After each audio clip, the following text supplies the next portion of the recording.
That I one. love you. All right, everybody roll a D100 right now. This feels like punishment. Welcome, It sure everybody. does. It's not a punishment. where- It is actually a mechanic. Where's the is it the same roll 20? It is. Okay. Did my shit come through? No. Yeah, you got a 45. Hey, 45. I'm stuck on loading on roll 20. I'm gonna start refreshing. Are we all here? While except while we're doing that, welcome back, everybody. We took 2 weeks off, and we have every player back except for Ian. Although, Bitch. I mean that we have everybody who was playing in Book 1 has returned to us for Book 2. So we welcome back Ben, Bearheart's player, to the table. Glad to have him back. And we'll do a little recap since it's been a little while. Important notes. You fought the Nightwalker. It was introduced as a gift from the stranger. Who that is, we'll find out. And in the aftermath, the party sort of split up to tackle various tasks within the city. Our fancy new monk, Banner, established his order house / triage center in the marketplace, and afterwards caring to the dead and dying and tending them as best he can. Aeon, Hephaestus, and Aeon, Hephaestus, and I believe Aster went to check out went to go talk to Sojourn about the infection that was spreading amongst the herds of animals in the forest. Tolliver went to go check on the government building, and in doing so found that Randolphus has been injured in a conflict, and also that he informs Tolliver that they were after the vault, and in doing so, Tolliver and Randolphus descend down to the vault under the Capitol building and see that a rune, the rune depicting the sigil of Mephistopheles, the demon king of magic, lord of the seventh layer of the hells. You sort of determine that the vault has not been breached, and after doing so, Tolliver begins to head back to the marketplace to set Randolphus up in the triage center with Banner. Let's see. I believe I covered everybody. And at the very end, Franz went to go seek out Blue to immediately get started on her apprenticeship, whatever you want to call it, training under Franz. When Franz gets to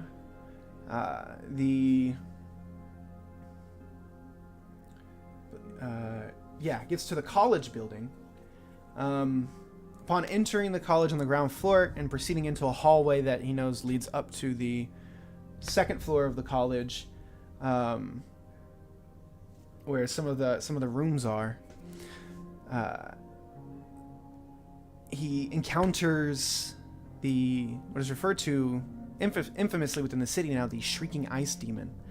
And Franz looks upon it and realizes, oh, this is the ice demon that the rest of the group taught me about. Blue's in trouble, or is in distress in one way or another. And that is where we ended. Okay, hold on. Look over here.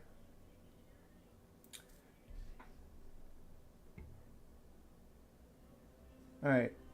1 second. I'm going to pull 2 of you real quick.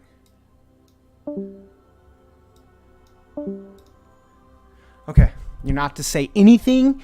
Please do not put this in your little group chat. I'm trusting that you all are going to play this on the level. Good. No promises. Actually, I'm joking. well, no, I'm not. Sorry. Actually, no. I just thought about something. This mechanic won't work for you for a certain reason, Tolliver. It's like a cheat. Not necessarily because you can cheat, because of the time frame that it takes place. Because I can cheat. No, to be completely honest with you, Alright, just drag me back. it's just something that I thought of today that I wanted to introduce, and I can't do it because of something that you've already done with you. So, yeah. Okay, Franz. Mm-hmm. The next time that you see Randolphus, whenever that is, he does not look like Randolphus. He looks like an entirely different person. Just like in the face, but does he sound like him? Act like him? Everything. You know he's a high elf, right? Or I'm sorry, hold on. Okay. No. Yeah. Yeah, I thought Well, he was you human. as a player, no, he's a high elf. He comes from the Elven lands. But when you see him, you do see him as an elderly human now. Okay. So, but it's very jarring for you. Like when you see, it's very jarring for Franz when you see him next. Like that is, like he'll be walking with Tolliver, he'll be with the group or whatever, and you'll just look at him and it's like that is not fucking Randolphus. Okay. Yeah, I got that. But to everybody else, he will continue to look the same. Okay. All right. Okay. So we're actually gonna pick up not with Franz, but with Banner. Gross. Okay. Banner, you, Shay, and Robin have established this order house, and I'll switch the map back to. Oh, I gotta find it. Where'd you go?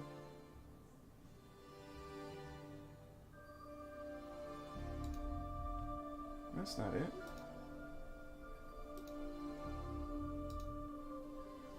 Where's the map at the marketplace? Oh, there it is.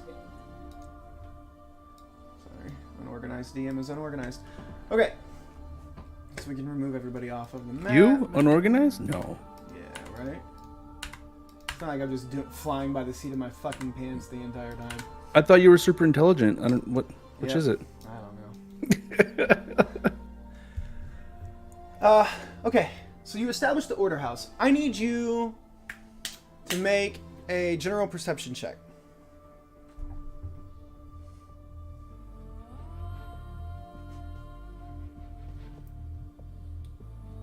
Sorry, just trying to make sure I got it set up right. Should work. Okay, very good. As Shay and Robin and a few other of your lesser trainees are bringing in bodies here of people, they're first bringing in the people who have been hurt, and then they're eventually bringing in the dead bodies so that you all can wrap them, process them, and do whatever the hell with them. You notice after bringing in some of the people, it's a very disturbing thing that you see or that you notice. In some of the people that they're bringing in, some of their features, their descriptive features, i.e. their eyes, their nose, their mouth, their ears, the lines on their face from age, the fingerprints on their fingers, the lines in their hands, they're all becoming translucent, with sort of the blank canvas of the body remaining solid, but the flesh is starting to pale and gray. And it seems the worse their injuries, the worse their condition, the more transparent or the more of the recession of details has become more severe, the more severe their injuries are. And finally, it gets to the point where when they start bringing in some of the dead, they are essentially featureless mannequins at this point. And I need you to do a medicine check on one of them, please. Are they? Can I ask a question first? Sure, of course, yeah. Are they responsive? That's the medicine check. Go ahead. Got it. Okay. So, clarify. Are the people who are injured responsive, or the people who are Yeah. dead? Sorry. I'm not trying to be a dumb. I'm not trying to be a smart ass. But I mean both. I Okay, mean, okay. how do I know that Alright. they're dead? So the medicine check. Right. Okay. I'm super dumb, so it wouldn't matter. So just the situation itself is throwing you for such a loop that you have no idea what's causing this at all. But I will say at least everyone that they've brought in has a pulse. Even the bodies that were presumed dead. They have a pulse, but they are completely featureless. No mouth, no eyes, no nose, no ears. No fingernails, no fingerprints, no lines on their hands or face. They are essentially featureless cadavers, but you also understand that they're alive. Which you don't know what's more disturbing. That they're alive or that they're in the condition that they're in. Are they breathing?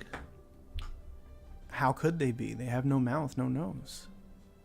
Well, do I see their chest rising? Make another make an investigation check. Or no, make a perception check because you're using your eyes. Use a perception check.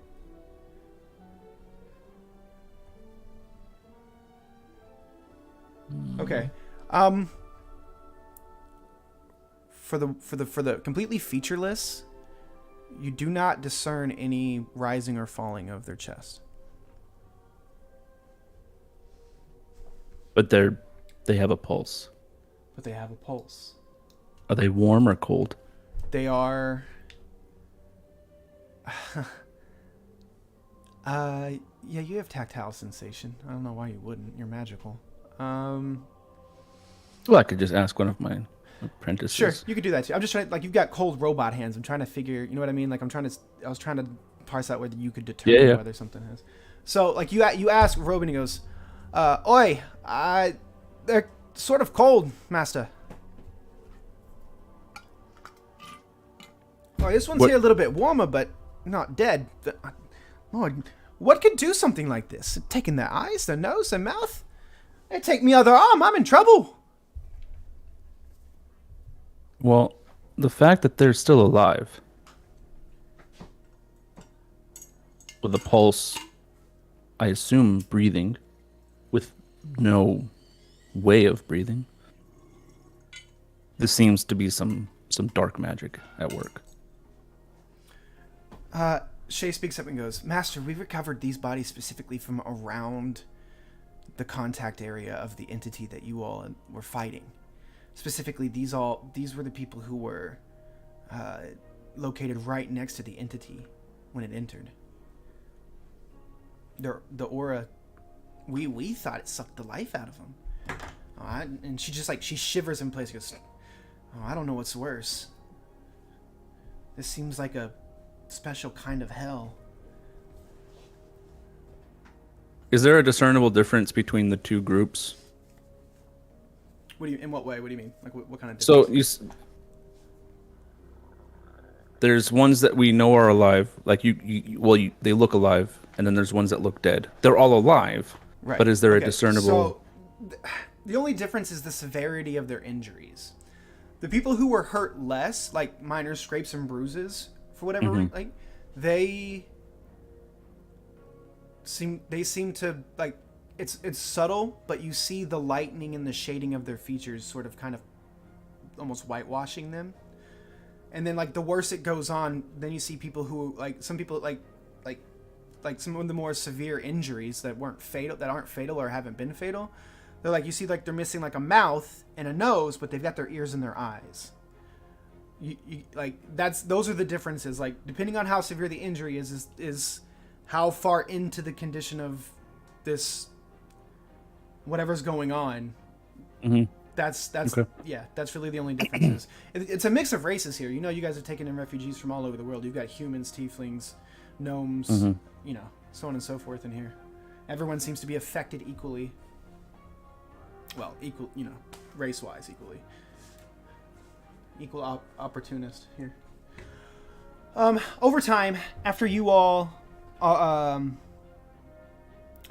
brought in the majority of the wounded and or dead, or whatever you want to call them, Tolliver makes his way into the building with a sliced and diced Randolphus. And you see a giant gash in his leg. It's being held together with a fucking belt loop, like a tied off belt around his leg. And Tolliver's sort of doing most of the dragging, not so much Randolphus walking into here.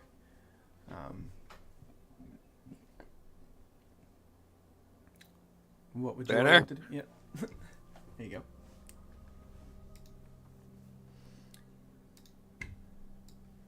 Yes.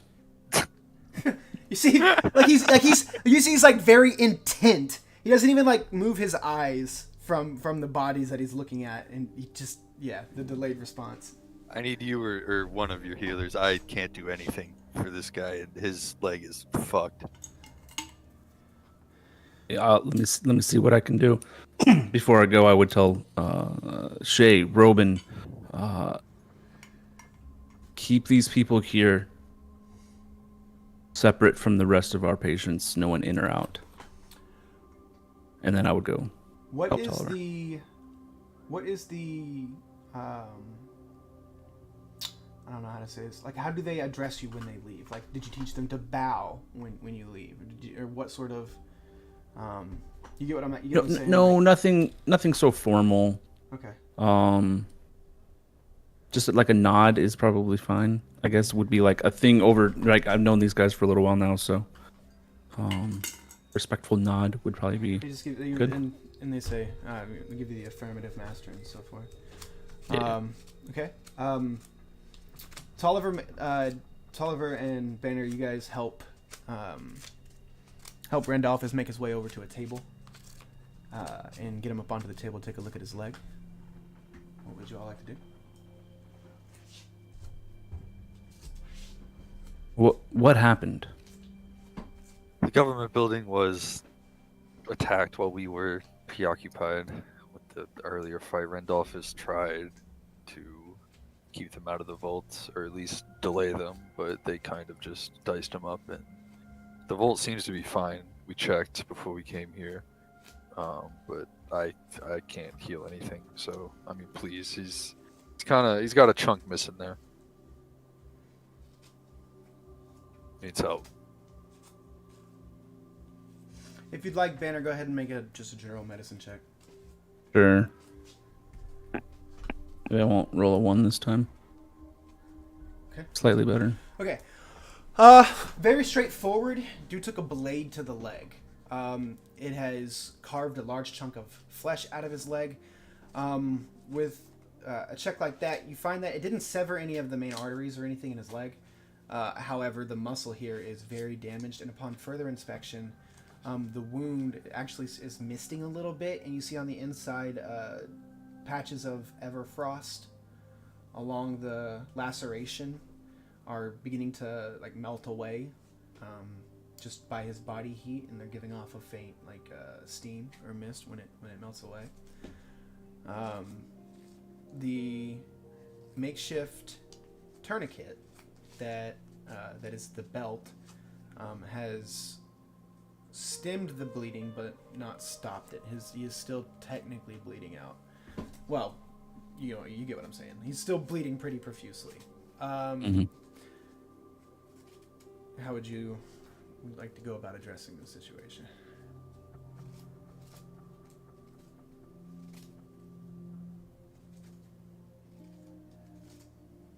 Well, I would pack the wound. I'd wrap it.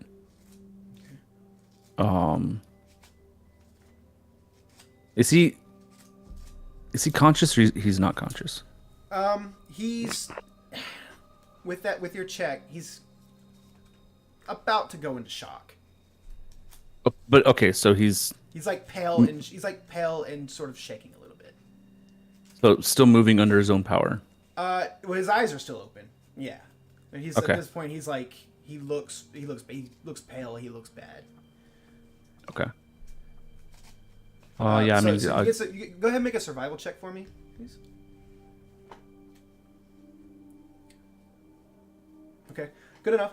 Yeah, you get some packing gauze in there, and then you undo the belt, and then you get some actual wrap in there to get the wound packed and bound up. The bandages start to turn red, but the blood doesn't leak through the bandages. And for the most part, you believe that you've at least got the bleeding under control for right now.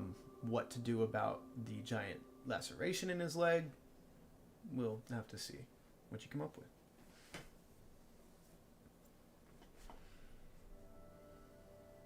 So he has 2 injuries. No, it's the one injury. It's like the meat of his upper thigh has been like severely cut into, like almost to the bone. Okay. Like about down to the bone. But he got like it missed all but it just so happened to miss like the vast majority of the major arteries and veins there.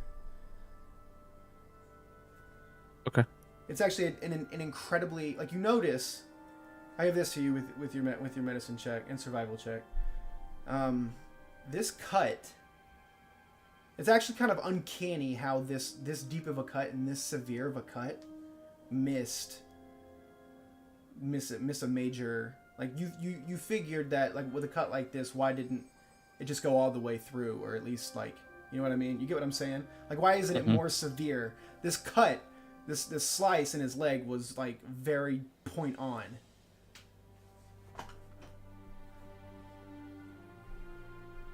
So almost like it was placed exactly there, missing. You see, it's missing, like just barely missing major arteries in his legs, and like it just the wound stops right at the bone, like it does. There's not a scratch on the bone or anything. You thought, well, fuck, if the sword's cutting this deep anyway, why didn't it just, you know what I mean? Like you saw Redemption's sword, like you think back on it, you're like, that sword was fucking wicked.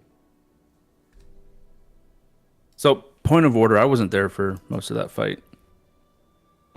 So, well, okay. Did you played when Rod played, right? I mean, 2 years ago, yeah. Yeah, but you remember he was a samurai, at least. Yeah. Yeah, so he had this wicked-looking katana that he was wielding. Yeah. Okay. He did mention earlier to Tolliver that it was a blue tiefling with a wicked sword that did it to him. Okay. How long ago was this? The wound that he suffered? Yeah. When we fought. Yeah. So just now, okay. Very recent. Was it after the fight or during the fight? I mean, Redemption was there, so it was after the confrontation, but during the fight. Okay.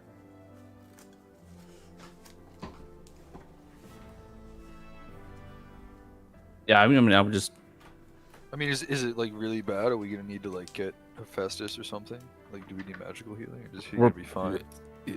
I can do some magical healing. It's not much. It's not as much as Hephaestus can do. But I can try. So I will place my hand on him and cast Hand of Healing, which would pump 5 points into him. When you do, you see some of the blood in the bandage actually recede out, and like the blood kind of draws away and back. And like you see the paleness in Randolphus's face, sort of it gains back some of its color. And the cold sweat that he was experiencing stops, and he sort of like gasps for a second and sits up and goes, "Whew, whew. Thank you, Master Banner. It was much appreciated." You're welcome. Do you remember how this happened? Yes, unfortunately. Can you describe it to us? Well, shortly after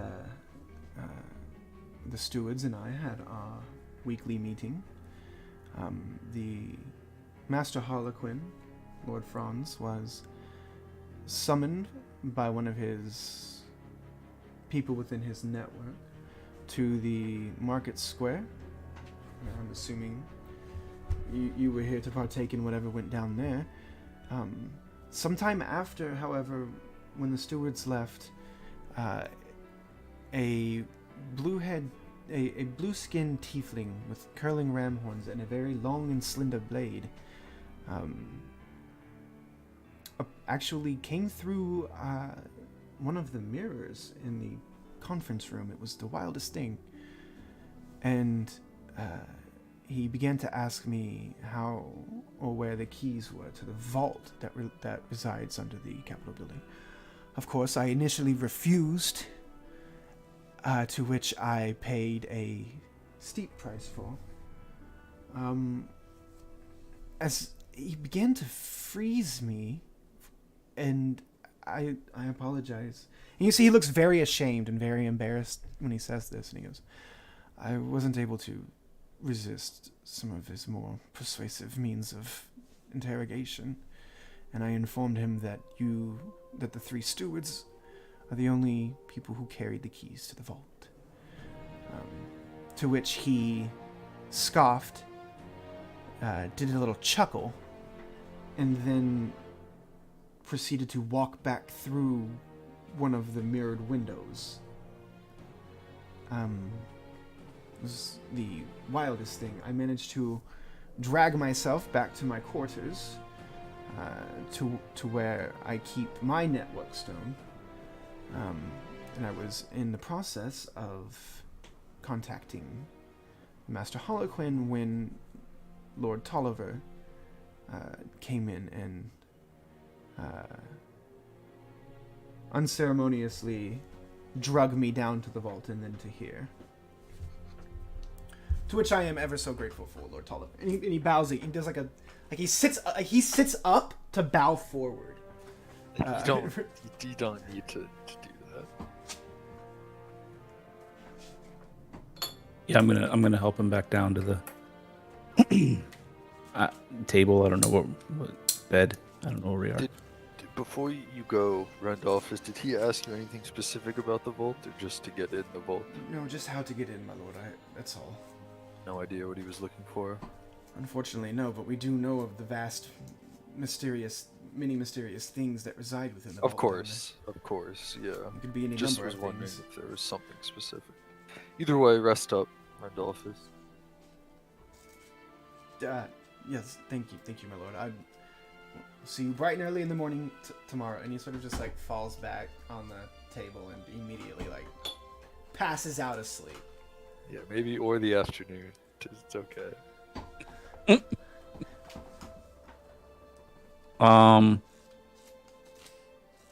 What is the?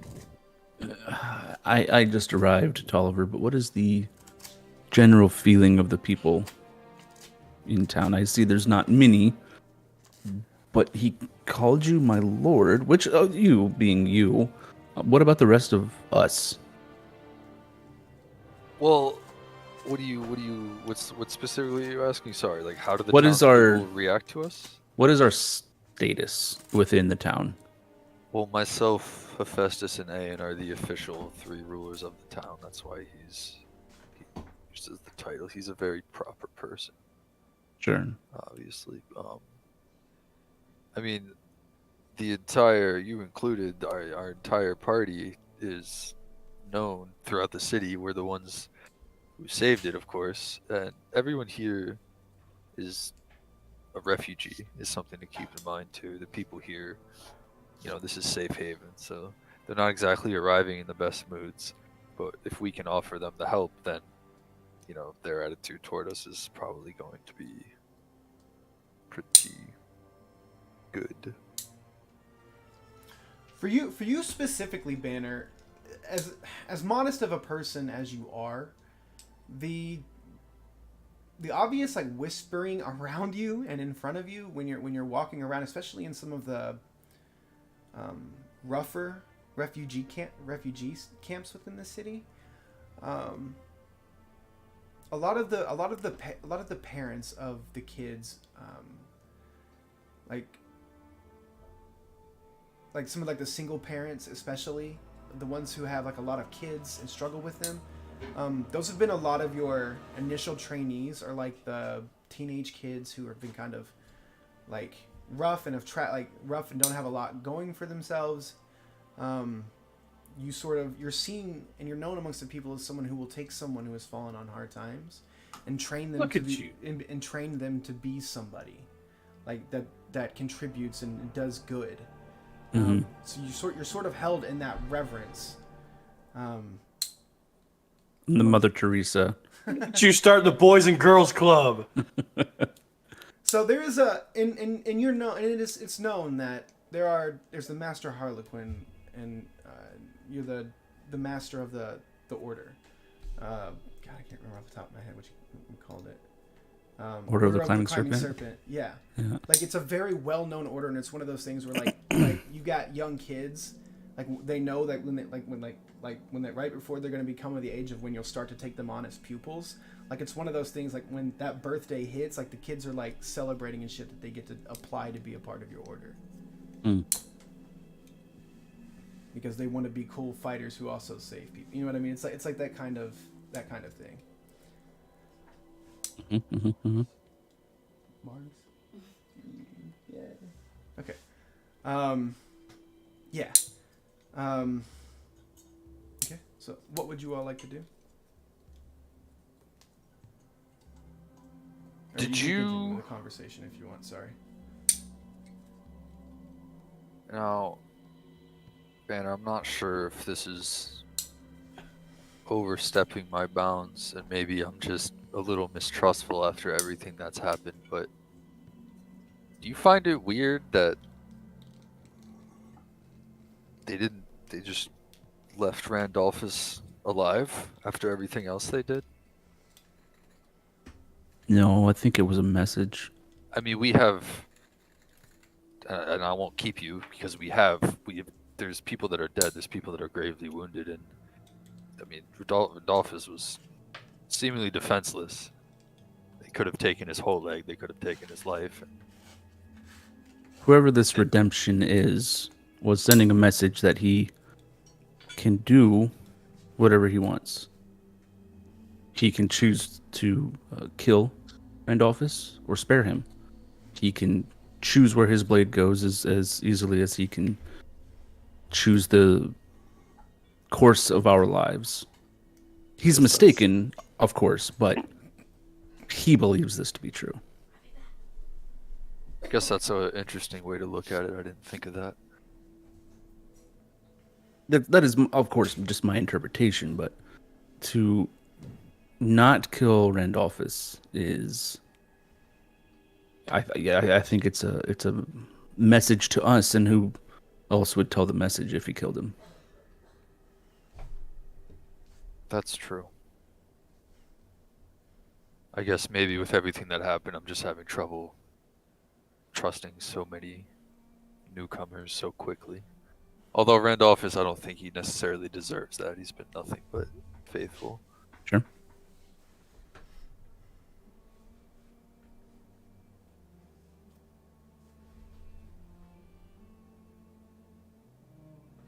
Okay. What would you guys like to do from here? I would just go and help my. You said I have 5 members of the order. I think you have 7 total. You have 2. 7 yeah, you okay. have like you have Robin and Shay who are like your right and left hand, and then you have 5 current pupils with like a bunch of like kids who are getting ready to come of age, sort of lining up to How many people are in the city? Ish. Shit. There hasn't been a census, right? I was kind of leaving that as one of those things. Like, I wonder if anyone's going to think about taking a head count or having a census done, and you all didn't. So there's no real way for you to have a concept of how many people. I will say, the city's not anywhere near full, right? Like, people are set up in camps right now. That's just because figuring out housing and all those things like that, like that's fucking complicated. This shit's gonna take some time. So right now you've got pockets of refugee camps located in various portions of the city. If you had to take a guess, it's hundreds, maybe a few thousand, maybe. Okay. A Enough lot- that there's it's not just like a couple hundred people and No, it's mostly families or anything. No, it's not mostly families. It's a lot. There are a fair few broken families, right? Like mother died in one of the calamities, father died in one of the calamities, or at war. Kids have died. You have a lot of displaced.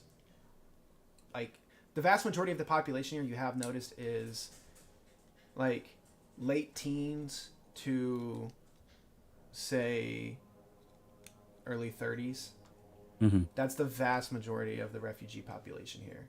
People who didn't have families, who escaped, who had it was more flexible or more easy for them to escape their cities and situations. Okay. I'm going to keep watch over my clinic. I'll come up with a name for it.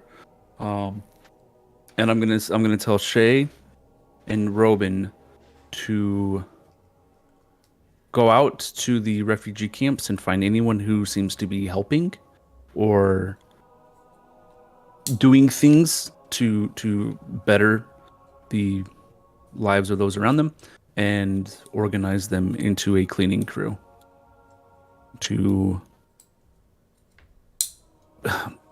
get a cohesive group within the town, bring everyone together, count them if possible, and consolidate the population instead of these pockets of refugee camps, because that's just not logistically, that's a nightmare.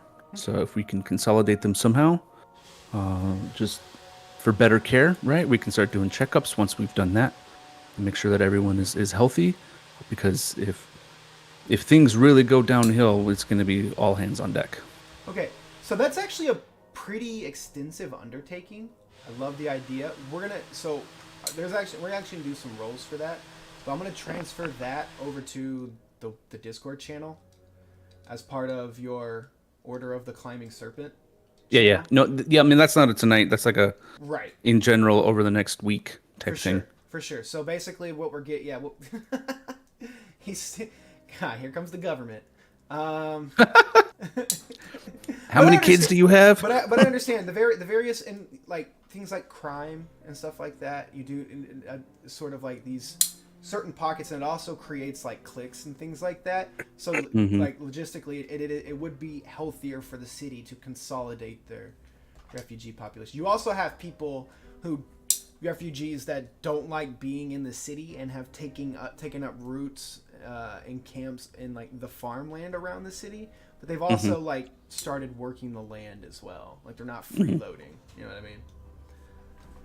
Like while there are Better a few start thousand taking people taxes. here, most of the people here, especially since they're in like the prime working age, they've taken pride in this city, and they're actually the citizens right now are actually working very hard to try and get this shit up and underway. You know what I mean?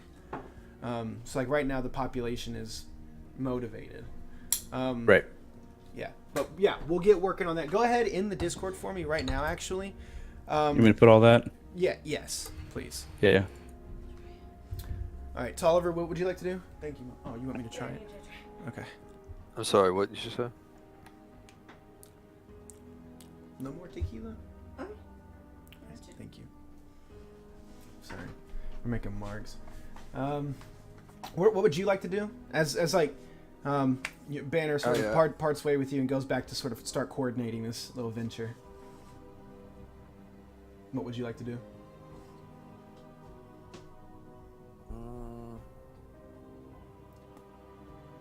I can come back to you if you want to think on it.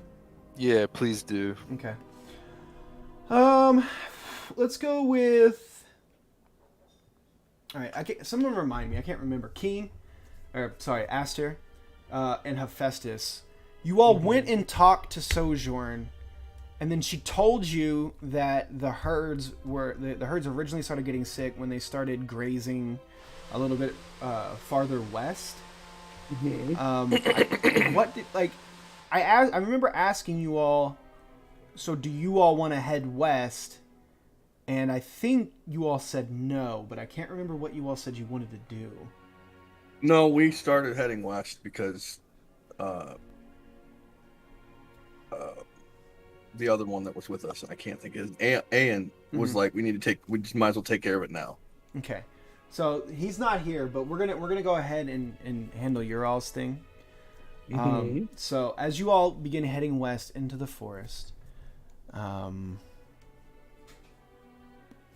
all begin walking for a little while. She said it was a few miles, because you guys know herds will. Great, thank you. They'll range for like miles around, right? They don't just stay in one like centralized location, or they'd eat all the fucking food. So as you all walk, and the sun, you all originally started with basically the sun directly overhead of you all. Some hours pass. You all are trekking through what was once a cursed misted forest. You see now the plant life and the vegetation and the wildlife. You see what was once sort of a barren, decrepit, almost petrified wood is now this revitalized ecosystem. A lot of that, is due to Sojourn's shepherding of the forest here. However, after some hours of walking, some miles crossed, you find yourself in a part of the woods in the forest where the plants. The first thing you notice is that you don't hear any more bugs or animal sounds at all. No birds chirping, nothing like that. You see where some trees have fallen over. Vegetation is dying and rotting here. You look at some of the trees and you see like visible rot on some of the trees here. So when you all first come into contact with this, what would you all like to do? I look at that and see, I've studied things of this nature before, so I want to see if I'm familiar with that rot on these plants. Make a nature or survival check. Can I ask my shield if he feels anything crazy? Make an insight check. Nature. Okay. Yeah, actually, Aster, a big part of your training was developing poisons and acids and things like that, and you were taught by Lady Sunade with a very horticultural natural holistic approach to these things. Not so much alchemical, but more so drawing on nature for its natural defenses and things like that. This rot is not any. It's insane. It leaves behind this black tarry residue. It's literally turning organic material, and it's funny because you touch this to inspect it, not even really thinking about it, and steam starts to rise off of your fingertips when you're sort of playing with it. It doesn't hurt you, but you see when you sort of wipe away some of this black tarry, like I'm gonna say this in the grossest way possible, and I know you'll know exactly what I'm talking about. So you know when a water bong in the fucking like stem of the bowl, how it's got that black tar in it, and when you put your finger, like when you get it on your finger, it fucking doesn't come off unless you scrub your hand with like a fucking smiley whatever. It's that. It's literally that. It's got a very, very foul, pungent odor, and it almost sticks your fingers together like cement. You managed to get it off of your fingers. Hephaestus, your shard feels disgusted. Something foul and almost unnatural is going on here.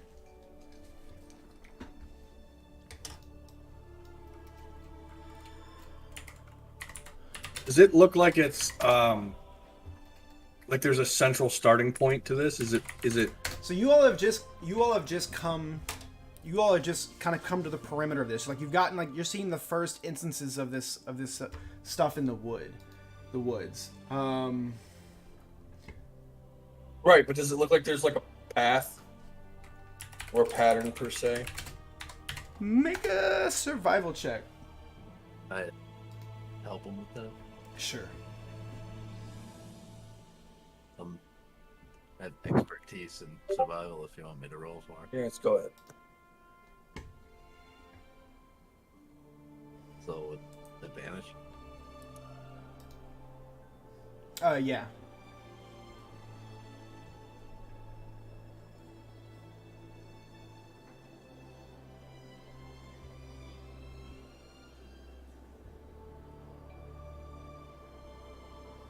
$18.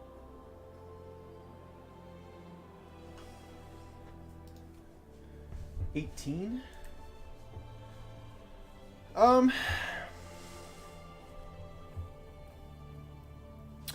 So with you all working together, and Ayan's also here helping along as well. You all begin finding, as you continue to travel along, you begin finding more dense pockets of this. I'll just call it what it looks like to you, Aster, when you were checking it out. It looks like not just like a forest is an ecosystem that's sort of all tied together in harmony. This looks like an infection.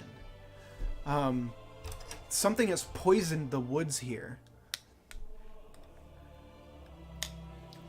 Would I have something on me that I could like take some of this with me? Yeah, Safely. Right. So you with your poison crafting kit, you have special vials that are sort of like made out of a material that resist like breaking or being eaten away by corrosive things. So yeah, I'll let you can get a nice big vial of the tar. All right. Then I'll just, if we can pick up a trail of the herd, just follow that. Okay. Disagree. I think we need to find the source of this rot. The herd will be fine if we can get rid of the rot.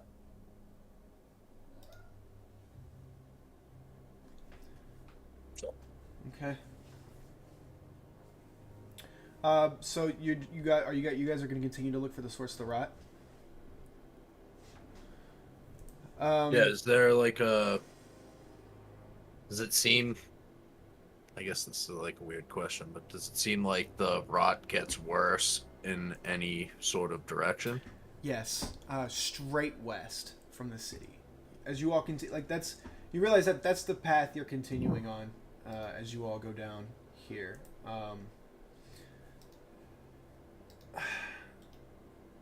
So as you all make your way into more dense parts of the forest,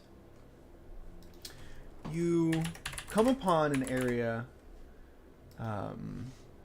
where all the plant life, everything is rotted away completely. So it's almost this,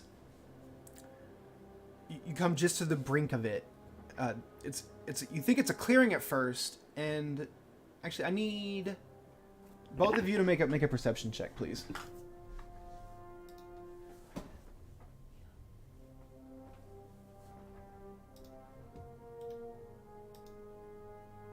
Doing 24.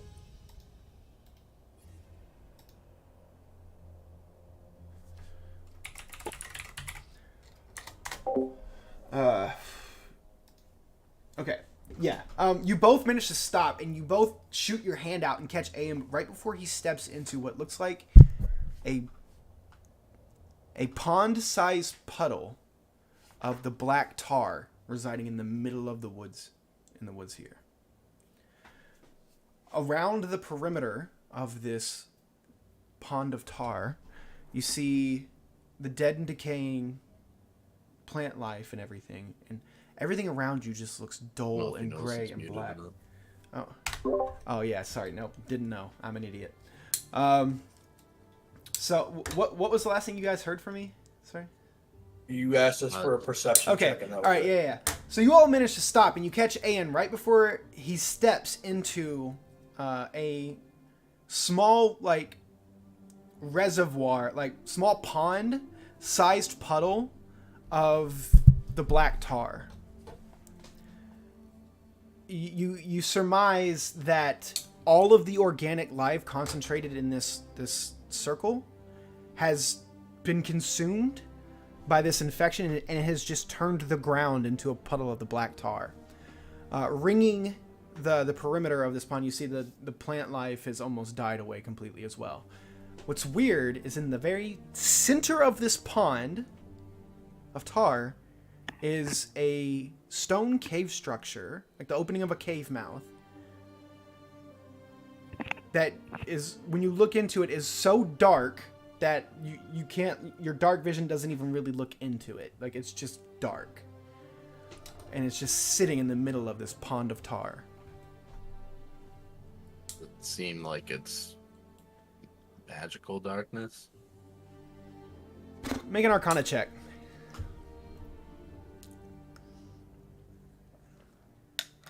It indeed does look like magical darkness.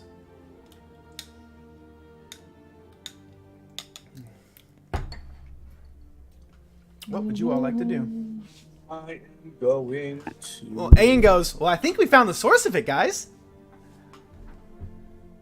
That was my best Ayan impression. I'm sorry. Oh, that's pretty good. Seen this type of poison before. I don't think it's poison.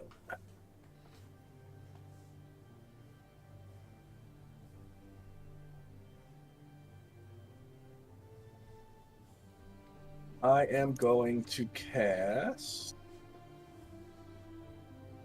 Dispel Magic on the Magic Darkness.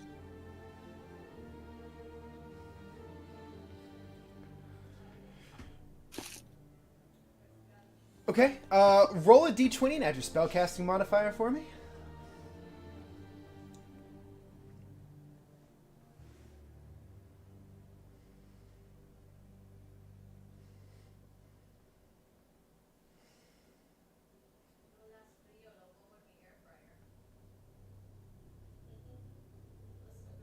Okay. 21.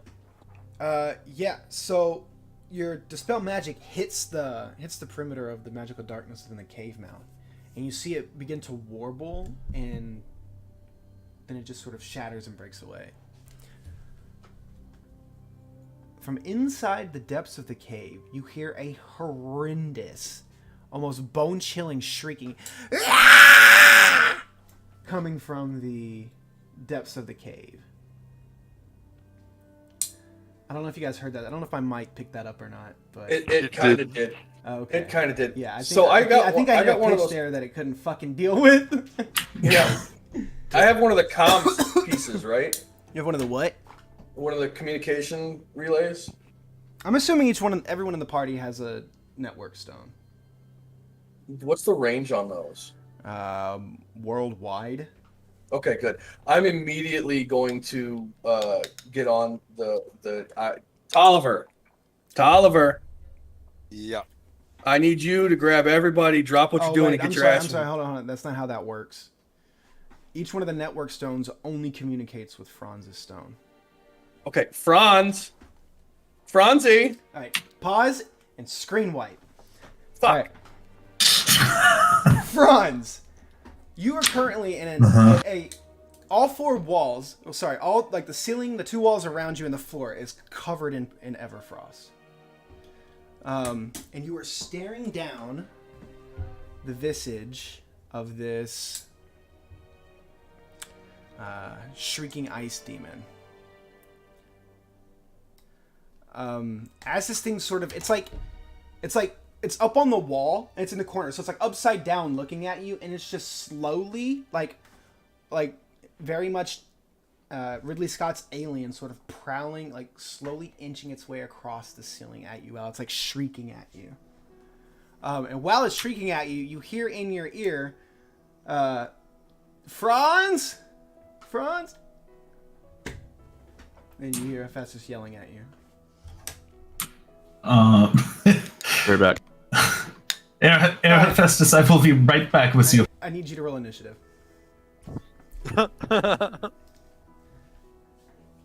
Oh, fuck. Okay. I need different music. Can Franz communicate with anyone with the talisman? Anyone who has one. Yep. Got it. Also, when you ask me, all I'm gonna have done is go see High Marshal Dagan and ask for a permanent guard on the vault. Okay. That's what I'll be doing while they're doing this shit.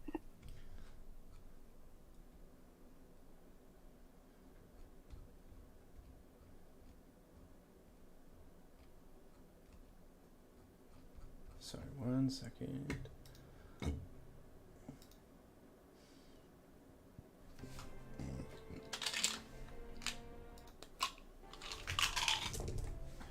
All right, it is its turn.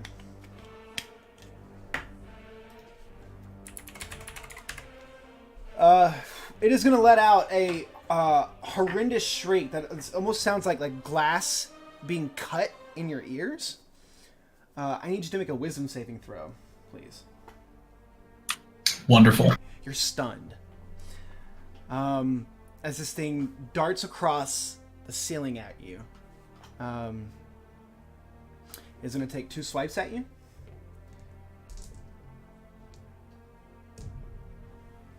God damn. Okay, yeah, I think a 29 hits you. Yeah, I'd say so. Yeah. And then, yeah, that's a 26. That hits you as well. So you take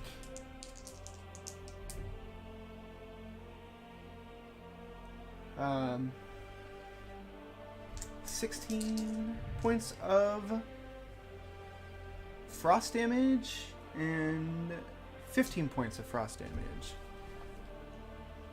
As this thing cuts into you. However, when it slices into you, and at the end of its turn, the stun wears off. So,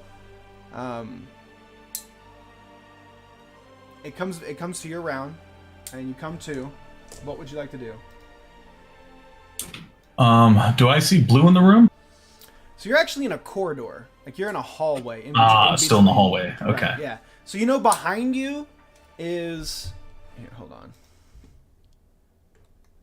So you know behind you is this room, here. The room that was sort of like your all central location in the college. So this is the room behind you, and you know down the hallway and up the stairs, you know that you're going into this room, or this floor here. So right now you're in sort of this like back stairwell hallway thing, and you know Blue has been Blue has been spending a lot of her time in this the room up here on the second floor. Okay.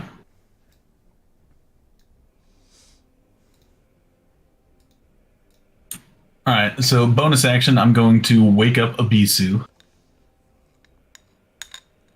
Okay. And then I'm going to cast Hold Monster. Okay. Alright, so you awaken Abisu, and she unclamps from around your waist, spins around you, and she actually extends completely. And she now kind of like wraps around you completely. So like when she extends, she's almost like 7 feet long. Like when she fully grows when she's awakened. And she sort of wraps her, like she like coils herself around you in this sort of protective like serpent cage thing. And she's like constantly like rotating around you. And as she does, she lets out this roar and crackling energy and smoke pour out of her mouth. Go ahead and put the spell in the chat for me, please. How do I do that again? Just use it like you would roll it. Like cast it. It'll put it in there if it's not a cast. Like that? That's hold No. person. Oh, whoops. There you go. You see the range the target must see on a wisdom saving to be paralyzed for the duration. Spells no effect on undead of individual. Okay. It has advantage on the save. Okay, then I will hold on. It's been a while, and I don't think I've really used this one. So meta magic, heightened spell. When you cast a spell that forces a creature to make a saving throw, you can spend 3 sorcery points to give one of the target's spell disadvantage on the first saving throw made against the spell. Okay. So it'll just be a straight roll. So its total is 15. 18. Okay. It's going to use one of its legendary saves. This motherfucker's got legend. Okay. This thing is... Yes, legendary no save. things. This motherfucker's got legendary saves, and I'm by myself here. All right. So at the end of your turn, make a perception check.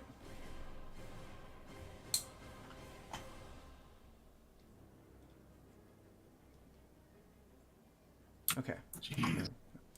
All right. Is that the end of your turn? Sorry, I should have said. Yeah, that'll be the end of it. Okay. I'm going to need to recharge to see if it gets its stunning shriek back. Level 3, it does not. So it is going to let out a scream, and it's going to slam its claws into the ceiling above it, and these shards of ice are going to distend from the icy ceiling down into you. I need you to make a dex save, please. All right. With Ibisu active, I get advantage on saving throws. Okay. Hey. Yeah, okay. So you'll take half damage as these, just like these ice spikes just shoot from the ceiling down at you. And this will be cold damage.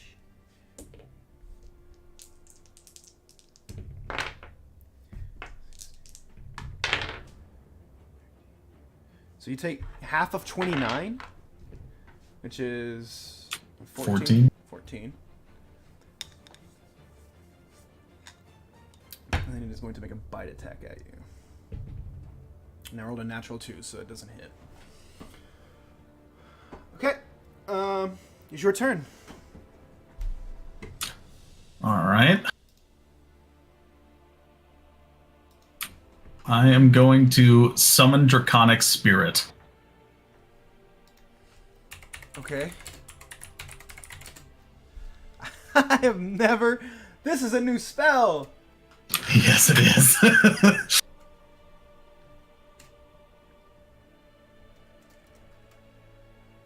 Okay. Okay. So it will be...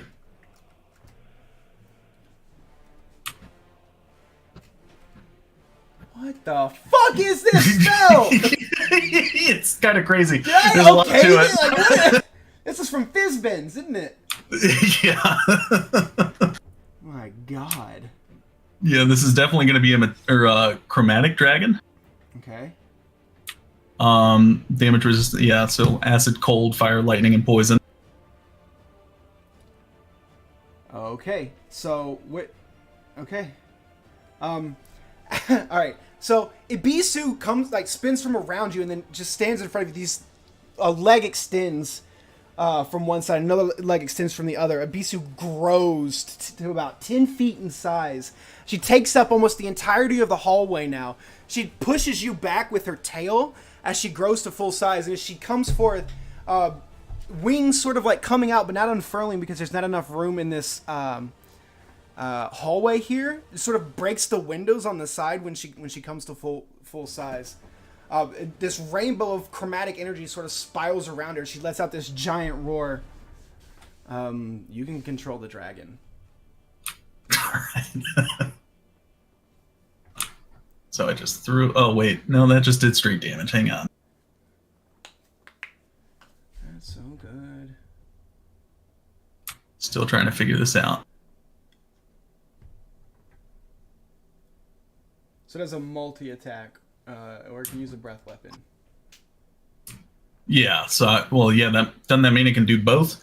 Multi-attack is the dragon makes... Or does that only run equal to twice? half of the spell's level. So it, and it uses its breath weapon. Damn! So yeah, you get to wrench twice and make a breath... Damn! Yeah. Is this concentration? Yes. Yes, it okay, is. fair- Mhm. Okay, good. Alright, so here's a rend to hit. So that's going to be a 7+.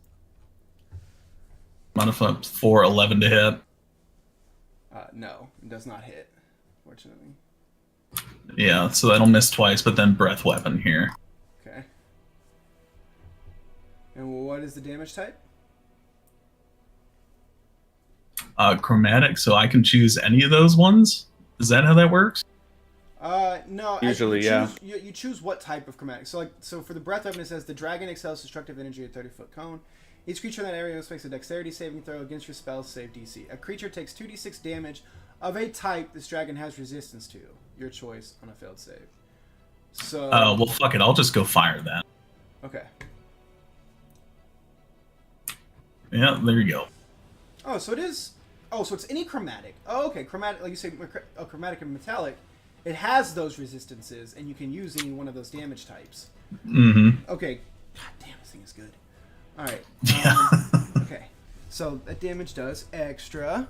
This thing, when the fire washes over it and water begins sort of pulling around your feet as it's melting the ice around you, as Abisu lets out this burst of fire energy in front of her.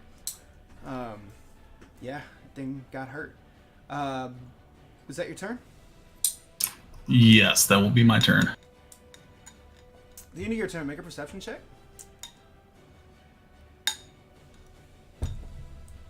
God damn it. Okay. Yeah. All right. So the thing is going to.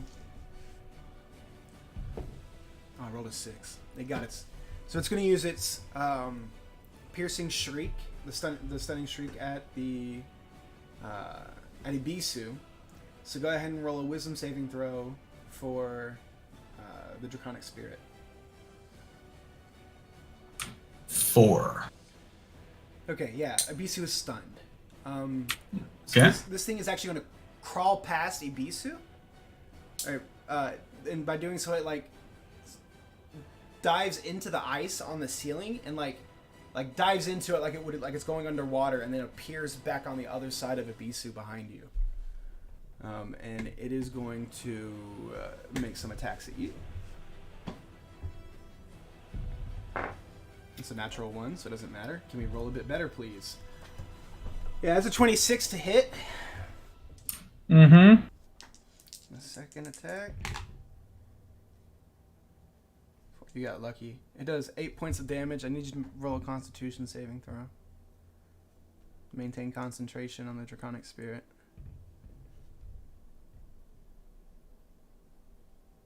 24. Okay, yeah, you're good. Alright, that is its turn. It's now your turn. So now me and the dragon get turns, right?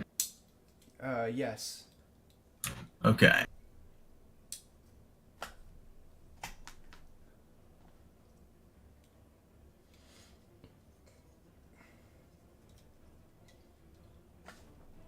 Yeah, I mean, it's gonna have to be a chromatic orb. Okay. It is within your melee range, so you have disadvantage on the attack. Ooh. All right, bonus action, Misty Step, teleport. What, 30 feet? What's the range? When you go to Misty Step, and the spell goes off, you go to cast it, and as you go to cast it, the ice demon lets out another one of those piercing shrieks, and you actually see as the Misty Step begins to envelop you, the shriek happens. Your Misty Step starts to like shudder and become unstable around you, and then it dissipates. It counterspelled your Misty Step. All right. Since that's a bonus action, I'm going to disengage and run 30 feet away.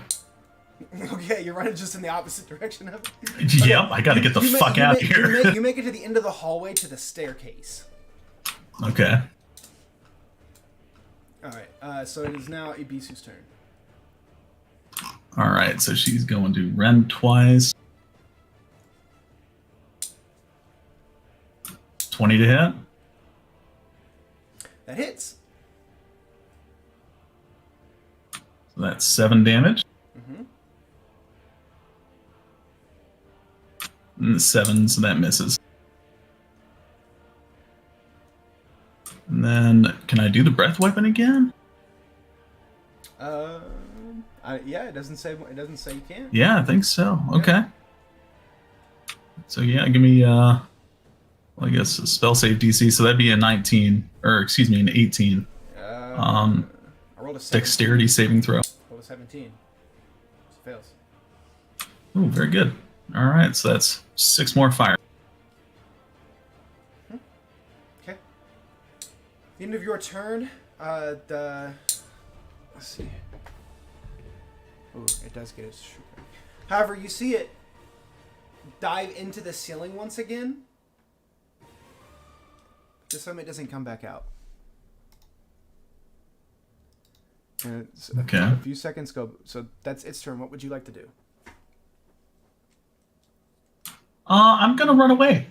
Okay, well, you heading up the stairs? Downstairs, whatever leads out. Whatever leads out? Yes. Okay, so yeah, you're headed back out. Just real quick, as you're getting ready to leave, make a perception check, but you have advantage this time. Because I keep fucking it up. No, because you're in a staircase where... I rolled double ones! It was because you're in a staircase where sound reverberates. But, damn. That's so bad. I would just like to know how, like... Oh, Okay, yeah. so you begin running to get out. And you actually... And I'll call after Abisu to follow me, if she can. Actually, as you're running, she scoops you onto her back. Oh, and very good. You run with the speed of a dragon across icy floors, out the door, and she sort of. I don't. Would she burst through the doors or? Oh yeah, this is DEFCON 1. Okay, so BC just We're fucking outta here. Breaks through the doors of the college, shattering them on her way out, and then takes flight. Where would you like to go? Did I know where Hephaestus? Yeah, no, I'll get back on the horn with Air Hephaestus, come in. Yeah, You hear, it's like, you know when someone's trying to talk to you on a cell phone, but they've got their window down? Yeah. That's how Franz sounds. Outstanding. I can barely hear you, Franz. I'm just gonna scream, I need your location. I need everybody west. Follow the black ooze west. In the forest west now, everybody. Grab everybody. Franz, I'm just gonna fly straight there. Yeah, Franz, you immediately think, what the fuck is going on? Like, Bring everybody. so Tolliver, actually, as you step out of the triage building, the serpent building, Yeah. you actually see a large dragon take flight above the city, coming from the south, and it seems to be headed west out of the city. I need you to make a perception check. All right. I like how this dude just literally said, "Fuck it, I'm out of here." Yeah. and Wait, ignored- was this fight with Franz in the college? Yes. Yeah. He fucked up your college, bro. Well, technically, Blue did, but it's semantics. We'll get to that. But yeah, no, well, Dragon. he did just burst through the front doors of the college. Yeah. Dragon ripped the doors off the hinges. Yeah, he did. Yep. With your 10, you see Franz is on the back of the dragon. What the fuck? You hear that come? Did you send that across a network stone, or you just say that out loud? Yeah, I'm gonna get on the network scone and be like, Franz, what the fuck is going on? It is very dangerous. I cannot talk right now. What do you mean? You have to give me something. I'm very badly injured. Banner, you hear? Where? You hear Where's- Tolliver where's now the- frantically where's the fight? yelling. From the college, Blue's ice demon. Okay, I'm right outside the fucking healing building. Yeah, you are. Okay, I'm turning right around and throwing my head in and being like, Banner, there's enemies in the college. And I'm gonna start. Actually, I'm just gonna. How far away from the college are we? Let's go to the map and find out. Because I don't know shit about what's going on out west. All I saw is this.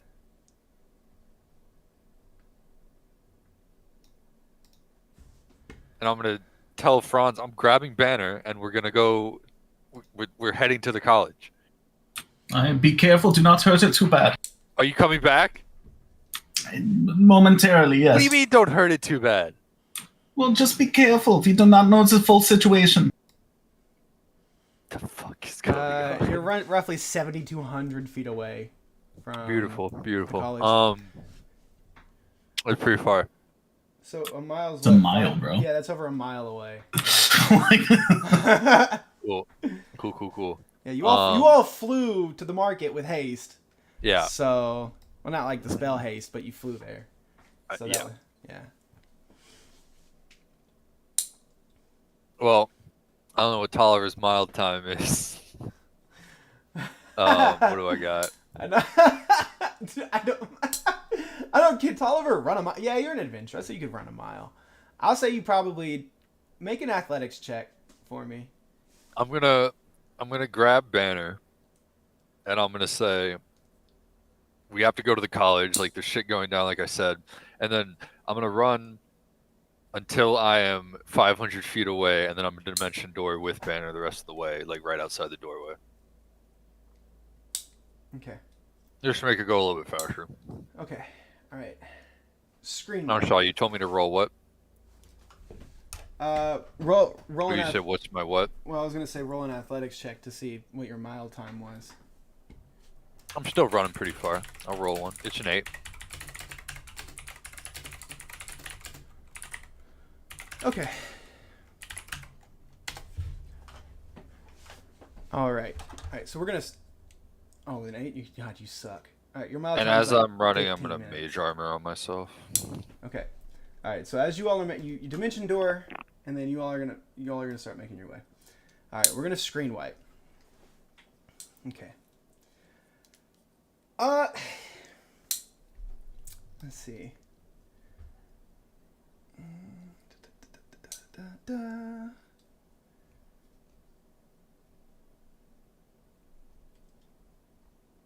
One second here.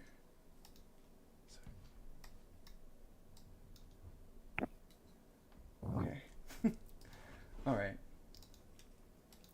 So,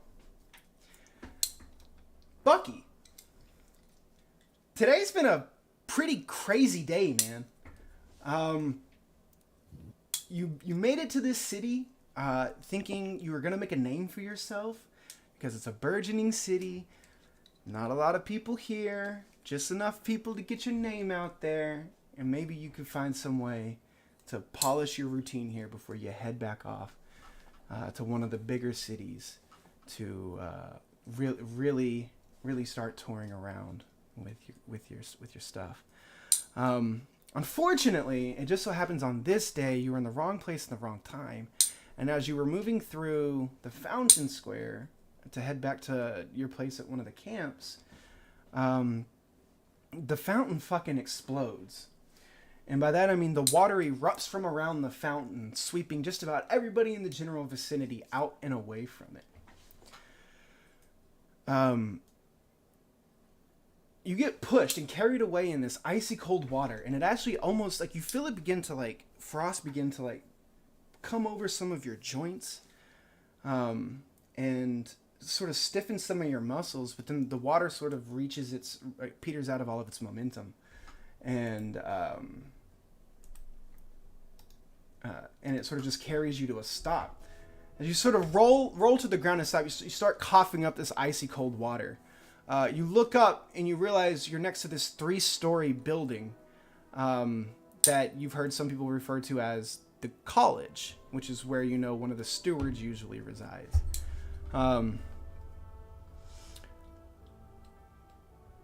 When you come to a stop, I need you to make a perception check, please.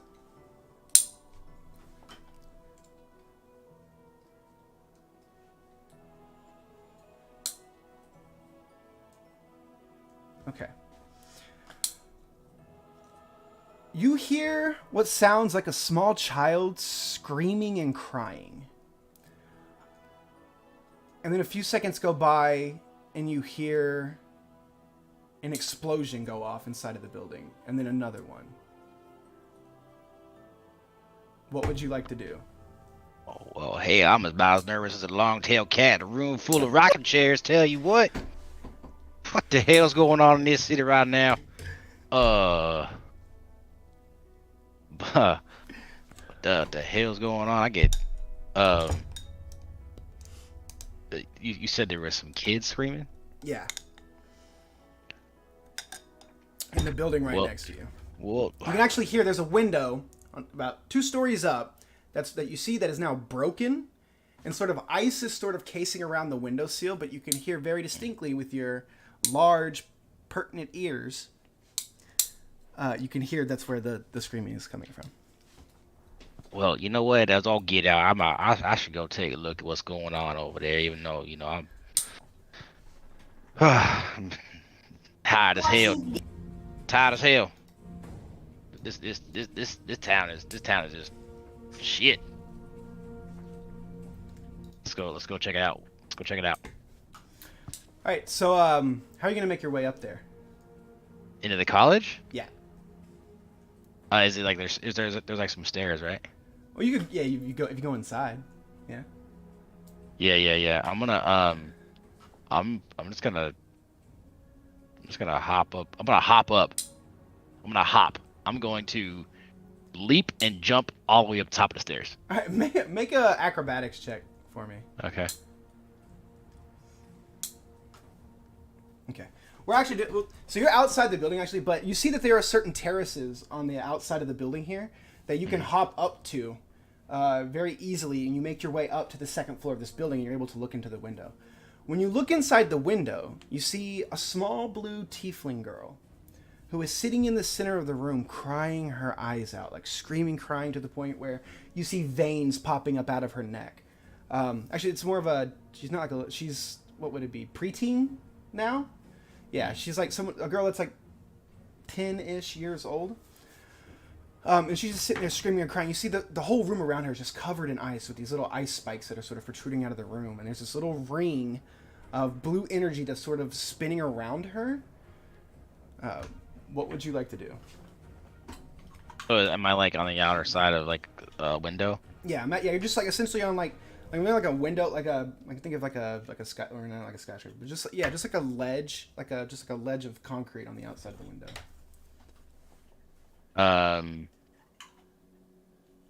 Is there like a way to open the window? Oh, the window's open. It's shattered. It's broken. Oh. Yeah. Oh. I said, hello? Excuse me, miss. Are you having a bad day? Look like you kind of upset. Make a persuasion check. Okay. Okay.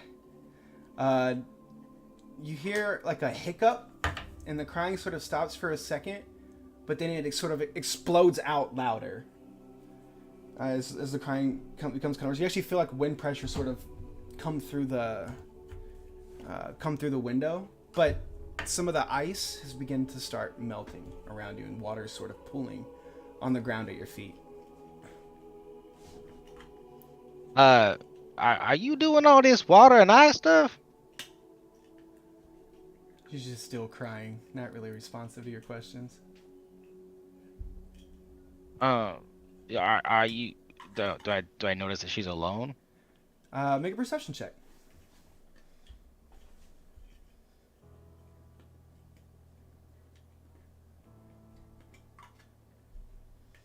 Okay, yeah. Damn, you were rolling like crazy. But you're hitting all the things that I'm like super high in. That's because you're role playing your character the right way. So yeah, you look around and you don't see anything else in the room, anyone else or anything. She's just there by herself. Well,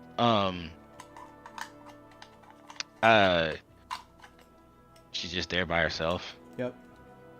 And she seems like, well, with her check, I'll say she's not screaming out of like fury. She's scared as hell. Like she just looks frightened and terrified. Okay. Is it cold in here? Like, is the ice actually cold, or is it just? It's like imagine being in like in a hockey rink. In a hockey rink? Like yeah, like an ice skating rink. Like it's cold because of all the ice that's around. Yeah.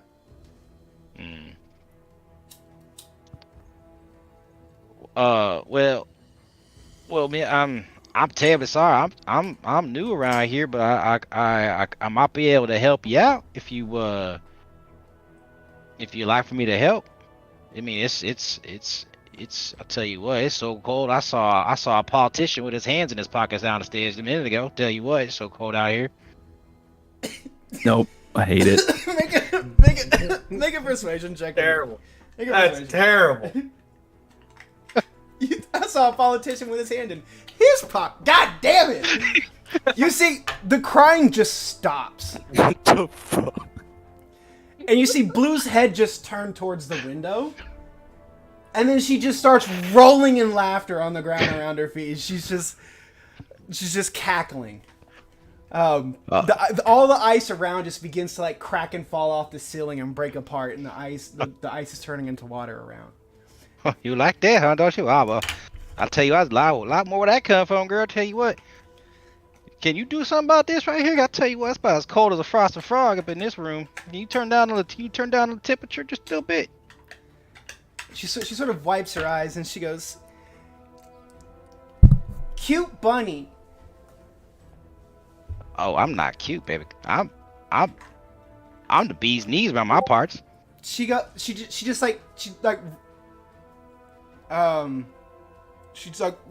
wipes like the snot from her nose, like with just like the back of her hand, and she walks over and she's like giggling, and she gives you like the uppies sign. You know what I mean? Oh, yeah. Yeah. Well, I'll tell you what was your name? I didn't catch your name, miss. My name, Blue. Blue. Nice to Well, nice to meet you there, Blue. I feel like I've been rode hard on the hung up dry today, okay? I've had a long day. How about we say we go ahead and get you up out of here? We get you on downstairs, get you warmed up. We find Mommy and Daddy? You got mommy, daddy? Your mommy, daddy here? Yeah. Mommy works in the kitchens. Daddy makes metal. Well, he tries.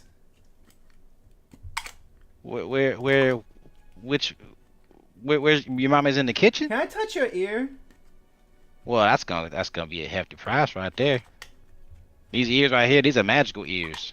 Magic? Mhm. You could do Maybe magic? someday I'll tell you. Maybe someday I'll tell you the story of the Bucky's magical ears. Until then, Magical ears. yeah. I want some Until magical then, ears. well, maybe one of these days you can have some. It's all about imagination now. Tell you what, Oh, we go to Mommy now. we can definitely I'm go. hungry. Do you have snacks?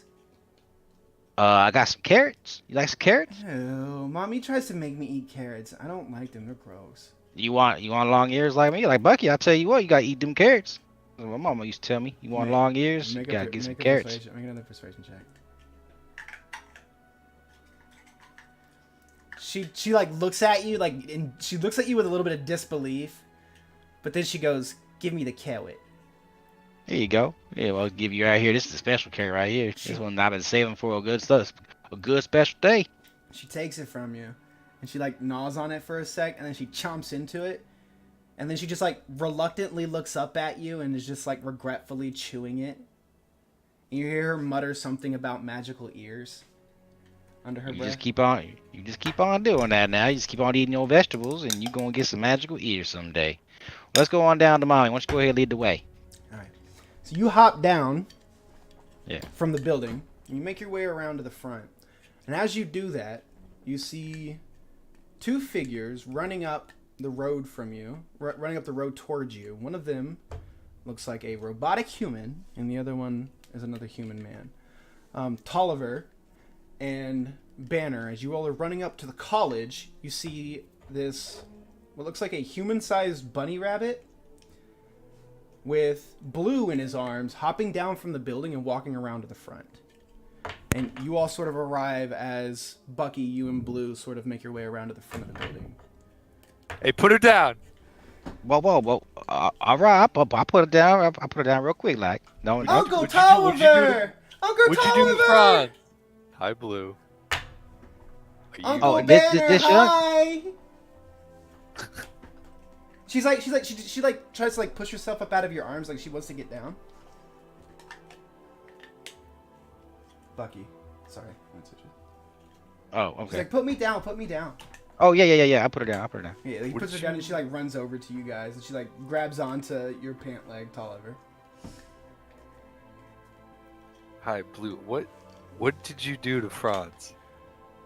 Uh, I'm talking to Bucky. Sorry, I'm looking at Bucky. You looking at me? Yeah. I'm sorry. Now what? Franz flew out of here on a dragon. I mean, how? a little while see, ago. You didn't see any dragon at all, Bucky. Well, you know what they say about long fairy tales, right? They have a tendency to dragon. You know what I mean? I'll tell you. I fucking god. Wait, you don't get the joke? I don't. Okay, so Mm-hmm. you weren't fighting in the college. I'm a bunny. You didn't fight like you're kind of like a walking buddy. Yeah. He made me You're laugh. like a He's walking funny. dragon. He's funny. Well, see, look. This is why. All right, look. This won't happen, right? So I walking down the street, mind my own business, right? Just got done with the gig, trying to find some work around the town. By the way, this town's really weird, by the way. It was hotter than two rabbits screwing in a wool sock at first, you know what I'm saying? And all of a sudden, out of nowhere, I get hit by the fountain. This water fountain just erupt and just knocked me to Sam Hill, right? As all get out, I was completely just stuck, right? And then I hear this sound coming from this building over here right there, and I get up there, and I see this young lady right here. She's having a dying duck fit up there, just screaming, yelling. A dying duck fit, okay? A dying What does duck that fit. mean, Blue? What was What were you doing? Uncle Tolliver, I did it again. What in the Sam I'm Hill you so- talk about? You did it again. Hold your horses now. I might have heard Uncle. Oh. Yeah, I heard the explosion and the window shattered, and it scared me, and it happened again. Did you see anyone other than Uncle Franz in there? No, Were your don't- parents out working? I don't think so. Yeah, mommy and daddy aren't here. All right, Banner. Do you want to run in there and check and make sure no one else is hurt? And I didn't see anybody up there when I was up there. I'm real keen with the eyeballs too. I didn't see nothing. all right. Nothing. So who are you? My Bucky. Bucky Gavral. Nice to meet you. And you calm Blue down. Well, she laughed at one of my jokes. I made a pun about the wind, but it blows. Yeah, all right. You'll have to tell me about that sometime. It's definitely not right now. But listen. How? Well, thank you. That could have been a lot worse if somebody didn't calm her down. Blue has a friend, and he's not as small as her. Nearly as friendly. Well, that just for my parts, that sounds kind of weird. Yeah, it is really weird. Speaking of, where are you from?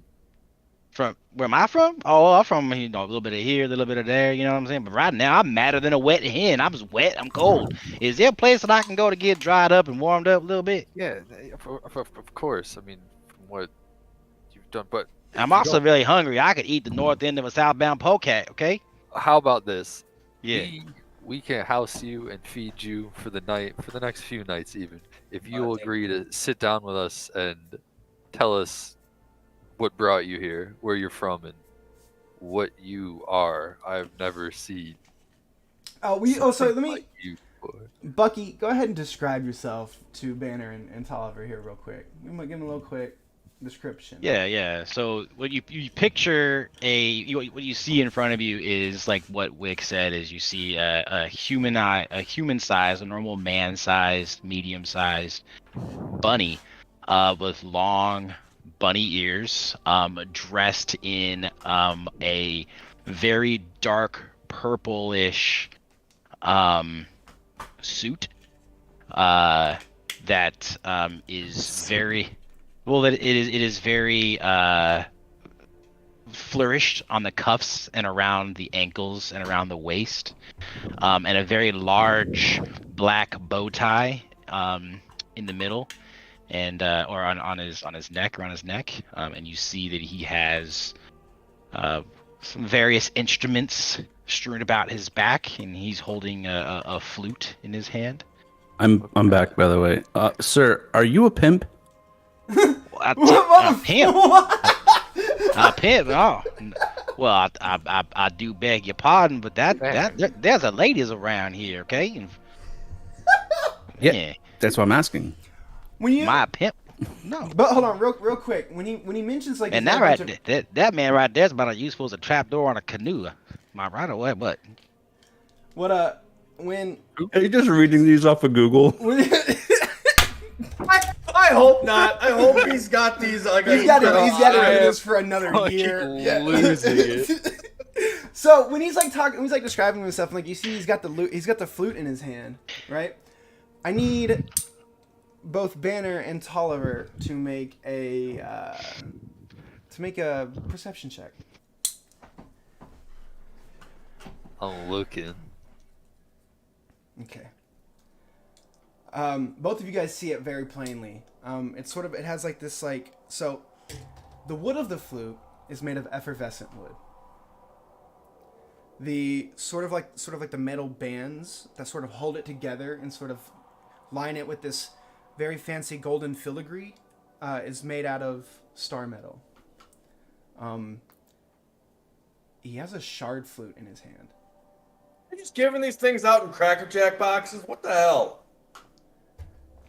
I'm not gonna play for a year, give someone a shard, and make a new character and not have a shard. It's not. Yeah, he's a new player character. Of course he has.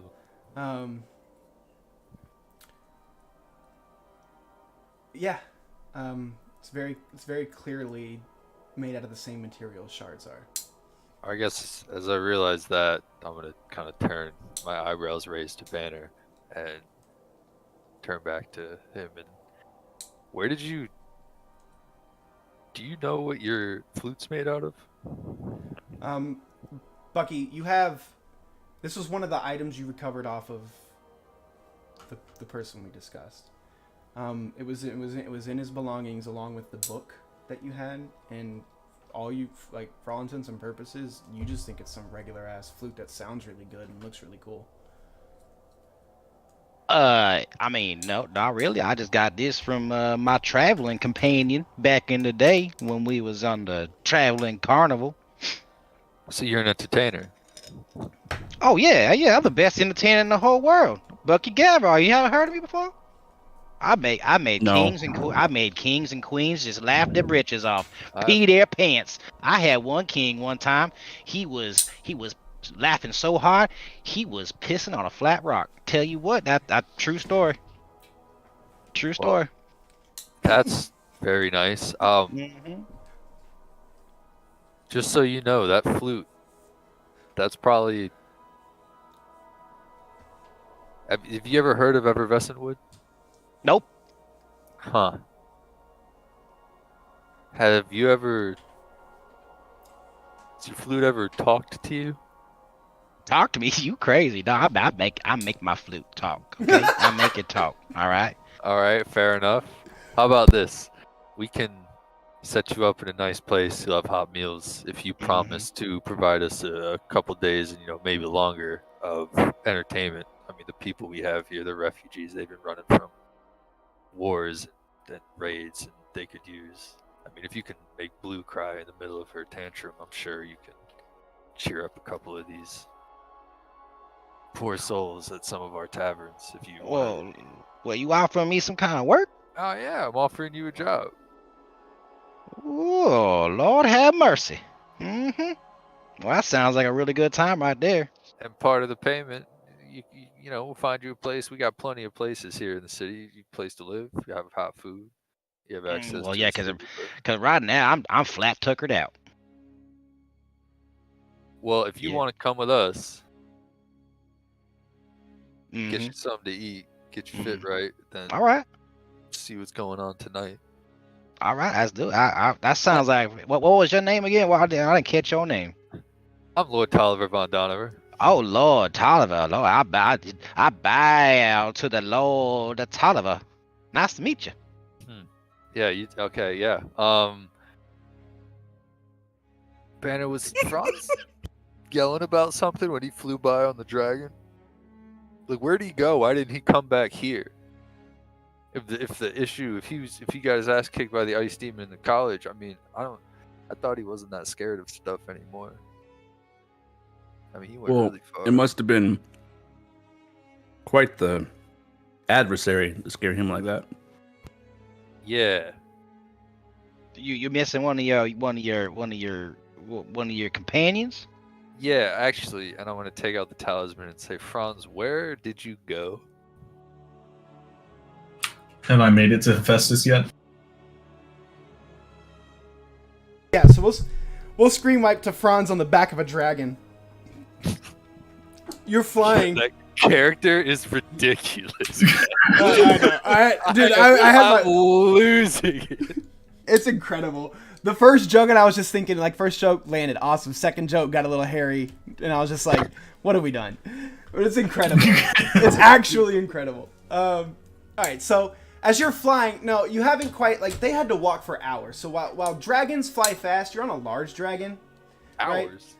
They walked for hours. Oh, damn, I thought you meant us. I'm sorry. No, Oh, sorry. right. You guys walked My for, bad. like, you guys ran for, like, Yeah, 15 yeah. minutes. Yeah. So, Franz, you've been flying for, like, 15, 20 minutes now.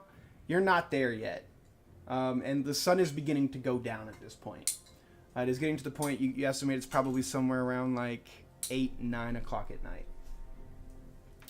And you've made it. You've made it maybe on Dragonback. Let me see how far this thing flies. Speed flight 60. You're a few you're a few miles out now. But you're maybe halfway there. You're just flying west, though. He just said fly. Hephaestus told you to follow the rot in the forest. You're flying above the forest right now. And he told you, he just said west. So you're just headed west right now. Okay. So I'm sorry. Were you trying to get me on the comms there? Yeah, so you hear Tolliver's voice come through. Yeah, Eric Tolliver. Sorry, I was muted. Where'd you go? I need Hephaestus's assistance. With the demon, the ice demon came back. It's fine. It's gone. Somebody calm Blue down. It was a giant bunny rabbit with a shard flute. You see, hold on, just real quick, just to set the scene for Bucky. Like Tolliver just turned his back to you to talk, and you hear him describing. I just think As he's talking, all you see is like this little bunny head look over his shoulder. Well, I'll be. Continue, Tolliver. Eric Tolliver, that is a ridiculous story. That demon must have gave you quite a head concussion. I'm on my way. I never got fucking Franz out. I'm gonna just fly back to town, I guess. So fuck it, we're just getting left it. God damn it. Alright, so screen wipe. Hephaestus, Aen, and Astra, you all are just sat three to a circle. Like I just imagine like Astra's just sitting on a fucking rock all prim and proper, looking at the cave entrance. And Aen and Hephaestus are sitting on the ground around him. What would you all like to do? Are there any little puddles of this black shit that are separated from the large quantity of black shit? Absolutely. There are whole trees, like you kind of gather there are like whole trees or bushes that have just melted into this black goo. I would like to... Sorry.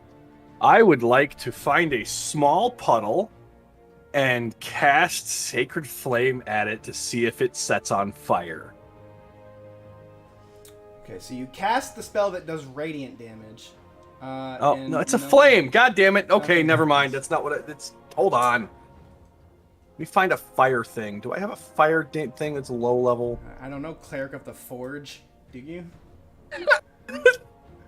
Sorry. I'm really passive aggressive. I'm so sorry. Slightly. Slightly, you I'm sorry, you asshole. said I had the intelligence He's- of a wet noodle. It's snappy. Snappy tonight. Can I Into the light cave. things? Huh? I'm asking if we can see into the cave.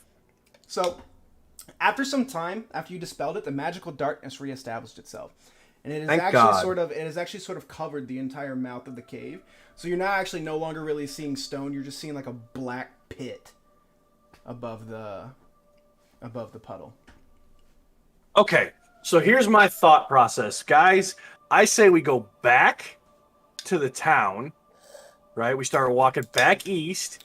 We gather the troops, we get some supplies, and then we come back and fucking deal with this. Because I don't think the three of us are going to be able to handle it by ourselves, and I'm fairly certain that our friend Franz is been hit upside the head and he doesn't know where he is.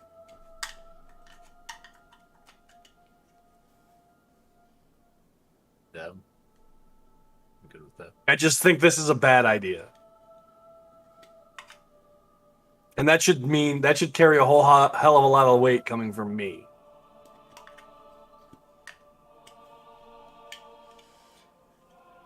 All right. So are you all heading back to town? Yeah. Okay. So it's going to take you all quite some time to make it back to town again. Yeah, it's going to take you 3 or 4 hours. So y'all are going to be walking back. But at least you have found the source of the problem. And you all have gathered that whatever this is, it's no fucking joke. So we'll have you start making your way back out of the forest. As you head, you see eventually actually a faint golden aura kind of emanating in deeper into the forest. As you get there, you see Sojourn has sort of met you at the perimeter of where the forest is starting to turn to shit and where it's still healthy. And you see she's like pruning back some of the dead foliage here, and there's like a clear like line denoting like where the health is and where she's like trying to cut away the dead flesh. Like that's what you're kind of getting from what she's doing. And as you all make your way to her, she looks at you. She goes, welcome back. Did you all manage to find what was going on? Yeah, yes and no. Not necessarily. We don't know exactly what's going on, but there's a cave a couple miles to the west where this miasma stuff is originating from. You say she actually stops you. Excuse me, you said miasma? In my woods? I mean, I don't know exactly if that's what it is, but it's. So the creatures were not just panicking and speaking nonsense. No. You see these black, and do I see any of the foliage that's got the rot on it? Yeah, you do. Yeah, so eventually this is going to turn into like a black tar. And I'll show her the vial. Yeah, perfect. May I see that, please? What did you say your name was again, sir? I have not seen you before in these woods. I am Aster. Aster, it's a pleasure to meet you. The pleasure is mine. And she sort of takes the vial out of your hands. She looks at it. She pops the cork on it, sniffs it, and she sort of like retches a little bit. Says, "What is this?" And she pops the cork back on it and quickly, like hastily, hands it back to you. What is this foul substance? Is this what is poisoning my woods? Yes. Yeah. She makes a literal hissing noise. I don't think the hiss would pick up over the mic, but she lets out this like just horrible house cat hiss. Hey, calm down. We're gonna take care of it, but we're not capable of doing it with just the three of us. I would say we gotta go back and get our friends.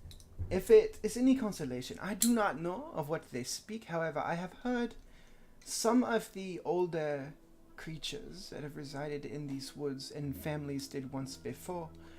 They speak of a ancient evil that used to live within the forest before it was taken over by the mist.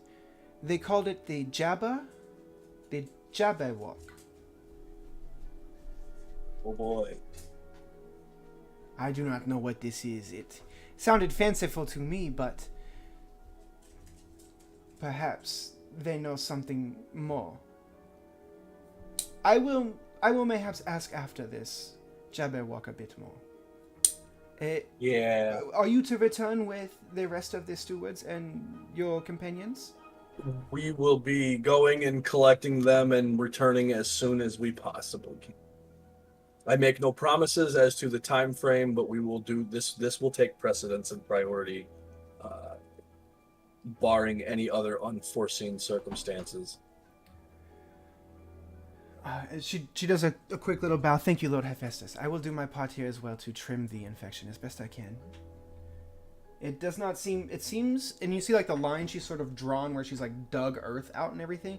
It doesn't seem to be crossing that line at all. So you sort of kind of get the idea that maybe it does have a finite area of effect to which this sort of foulness reaches. Can I just test something real fast? So yeah, test away, big boy. What do you want to do? I want to target one of the pieces of foliage that has the rot, but it hasn't turned into the ooze. Mm-hmm. Do I see anything near there that meets that criteria? Hold on. Say that your target. What do you? So I want to find a piece of foliage that has the rot but hasn't turned into the black miasma type stuff. Okay. Yeah, it's just, and I want to touch that piece of foliage. Okay. And cast Remove Curse.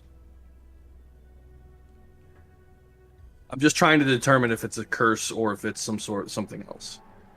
Like if Remove Curse does something, then I know it's a curse. So when you reach out and you see your orangish yellow divine energy sort of encase the plant, nothing really visibly changes about it. Okay, and the last thing I will try to do is hit it with a Cure Wounds, a level 1 Cure Wounds, because that's a touch spell as well.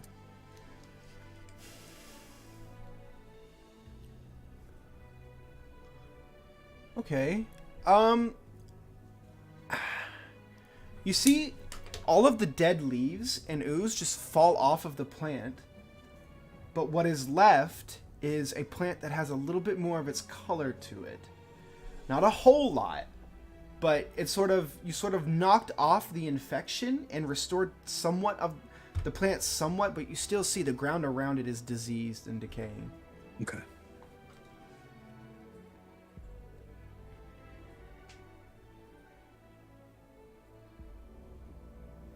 All right. I should have that material on me.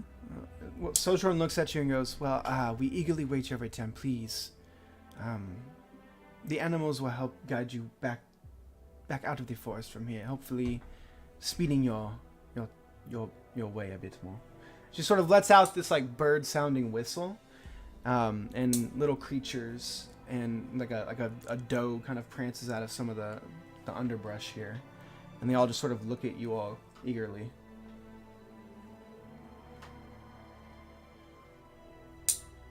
Thank you. And as I stated before, we will return with as soon as we can. All right. So y'all continue heading back to the city under the guidance of the small creatures here. Yeah, and as I'm leaving, I'm gonna cast Bless on her. Okay. All right. Just as I'm gonna give her my cleric priestly blessing. All right. She doesn't know who the fuck I am. All right. She knows Ayan. So if everyone's okay with it, we'll just do a little bit of a time skip to where everybody's all back into one central location. Everybody all right with that? Yeah. Is there anything anybody wants to do? I want Hephaestus to walk. I was just gonna say that Aster picks up one of the small creatures on the way back and is petting it as we're walking. Okay. Make an animal handling check. He gets bit. He might. Okay, yeah, you're all right. You find some small woodland woodchuck or something. You're just stroking it, and like you see, it's like Hephaestus. You look over, and it's like a mechanical stroke. Like it's very like machine-like as it's petting. The animal looks like it's like very, very unnerved by this action. But it doesn't like. But it's like it's dealing with it. You know what I mean? Right. Love him and squeeze him and pet him. Elvira. All right, we're gonna take a little quick bathroom break because we've been playing for a couple of hours, and then we'll pick up with, we'll say everybody's meeting around a dinner table in the cafeteria in the civic building, where you've returned Blue to her mother, who is working who you know is the head chef in the kitchen, and she has made a meal for you all, and it's a very fine meal indeed. We'll say it's a hero's feast.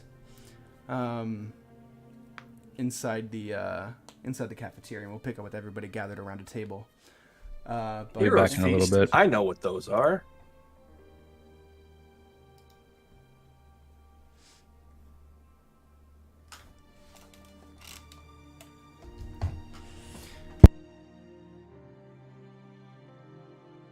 Bro, how the hell did Bugs Bunny end up in our group? It's so fucking funny. Holy shit. Holy I was not expecting that. shit. Wick said, Wick was like, "You're gonna give them whiplash going from Bearheart to this."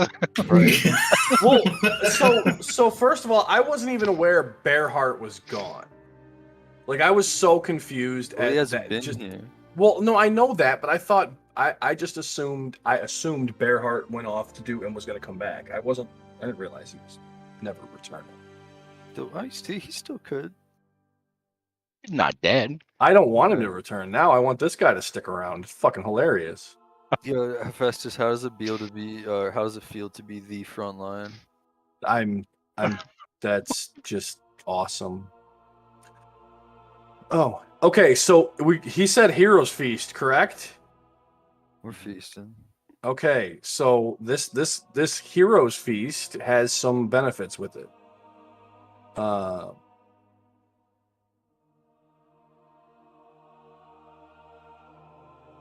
So we're all partaking. We're all cured of all diseases and poisons. We become immune to poison and being frightened, and makes all wisdom saving throws with advantage. Its hit points maximum is also increased by 2d10, and it gains the same number of hit points. These benefits last for 24 hours. We have 2d10 plus hit points. Maximum, and you gain those hit points.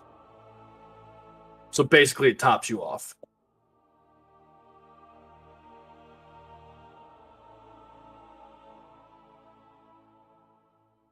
But I mean, if that's how he wants to, if he's actually going to do the Heroes Feast. I need a fucking magnifying glass.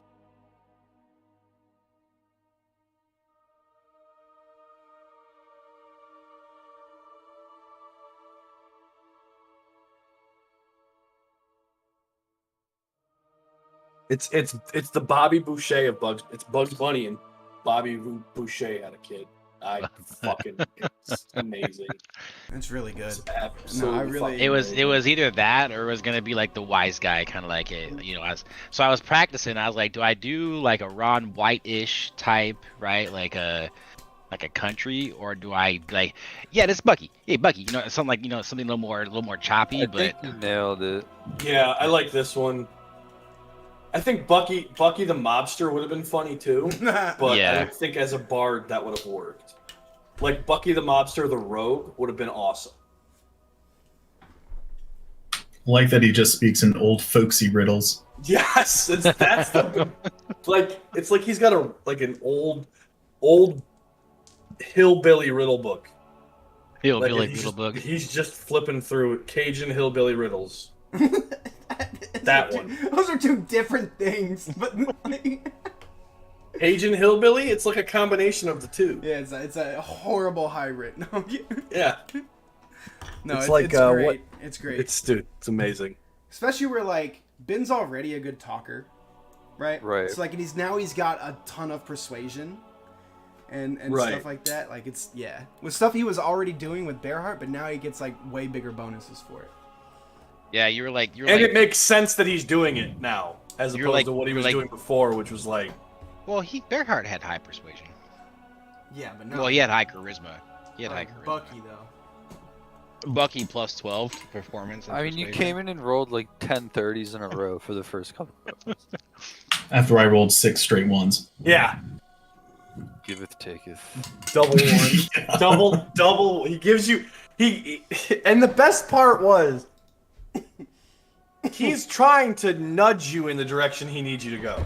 Oh, I know. It just Right? wasn't happening. And you're just like, fuck it, I'm out of here. He's like, well, perception check.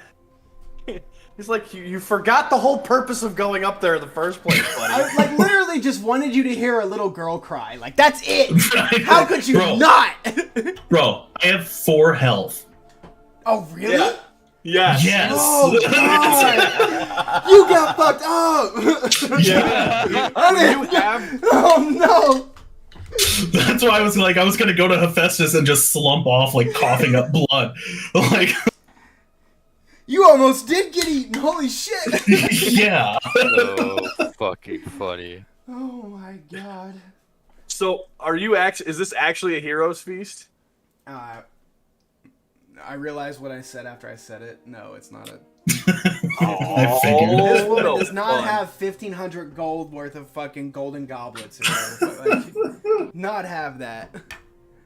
No, all she needs is a gem-encrusted bowl worth 1,000 gold pieces. I just meant she thinks you all are heroes because you have saved her daughter twice now.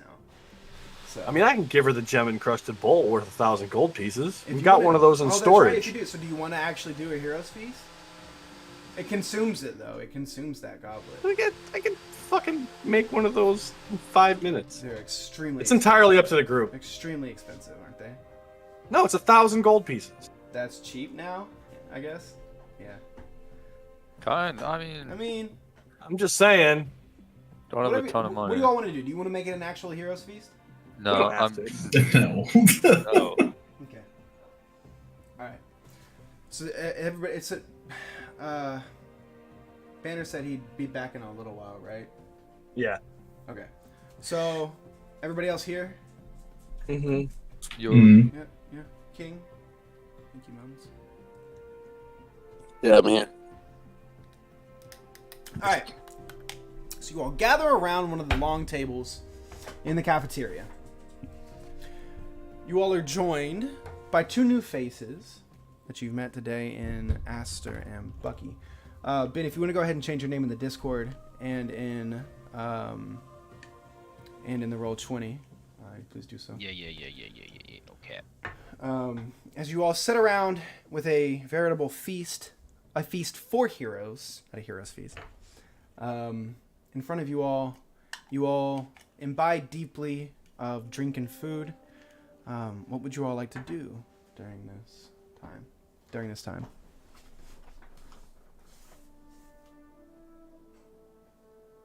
So, gentlemen, we have a small problem that we need to take care of. He said small. To the west of our city. what's wrong? First of all, who the fuck are you? By the way, Randolphus is there. Oh, Rob- Randolphus. Well, I'm Bucky. I'm Bucky Gabbro. Nice to He meet woke you. up and made his way back to the building. I and told is- you to rest. Well, I'm sorry, where is Randolphus? Here. I do not see him. Where is he? I'm sorry, Lord Franz, are you okay? As this man. Who is this man? I am Randolphus. I have been. Are you like his weird twin, or not twin, but his weird like brother, also named Randolphus? Where is the original Randolphus? I'm What do sorry, you mean by this, Franz? Master Harlequin? I apologize. This man looks nothing like Randolphus. Randolphus is a high elf. This is an old human. What? I'm sorry, my lord. Are Oh, you- I tell you, the plot thickens. Mm-hmm. Again, who are you? I'm Bucky. I already covered this. He is a talking rabbit, Hephaestus. We have more important matters. Where is Randolphus? Wait, is this actually not Randolphus? I mean, Tolliver, when you look at him, it's a high elf Randolph. I mean, it's Randolphus. Like, What kind of bit are you doing, Franz? It's Randolphus. It's him. He has the ears. He's an elf. Hephaestus, I require your assistance. What can I do for you, buddy? Zone of truth on Randolphus. Okie dokie. This is not. Excuse me, my lord, have I done something to offend you? You will sit there and you will wait for the zone of truth. Randolphus is this incredibly puzzled look on his face. He's kind of freaking out a little bit. He looks like a human to you, Franz? He is a human. I'm looking right at him. I'm looking right at him. He looks like a high elf.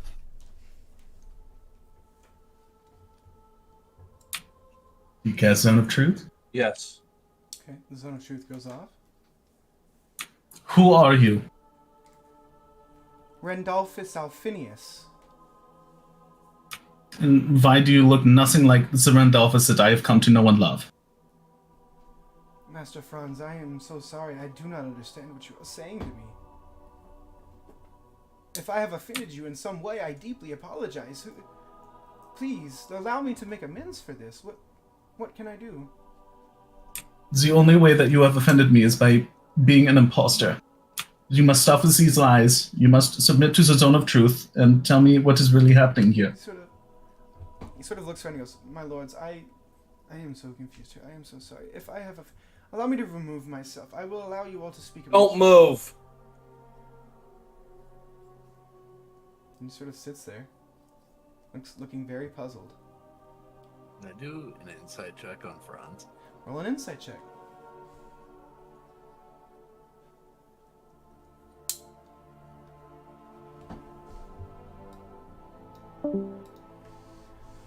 Okay, so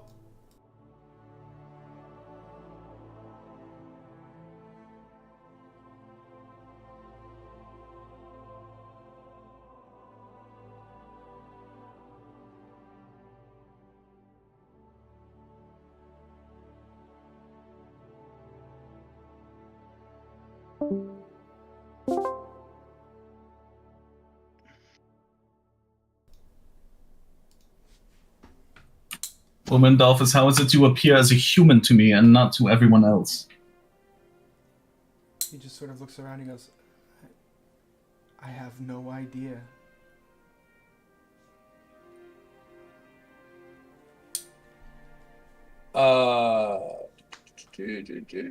Okay, well, obviously this is something that's going to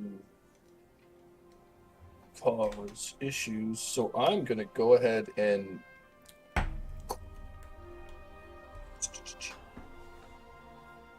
Please, Can my I lords, quietly I feel or- very or- uncomfortable here. I would. No, please I ask- don't blame excuse- you. May I please be excused? No, you may not. Can I secretly or in secret cast Dispel Magic on Randolphus? Esther's gonna just whisper to Tolliver, "Would you like me to kill this imposter?" No! Alright, go ahead. Go ahead and roll a d20 at your spellcasting modifier, Hephaestus.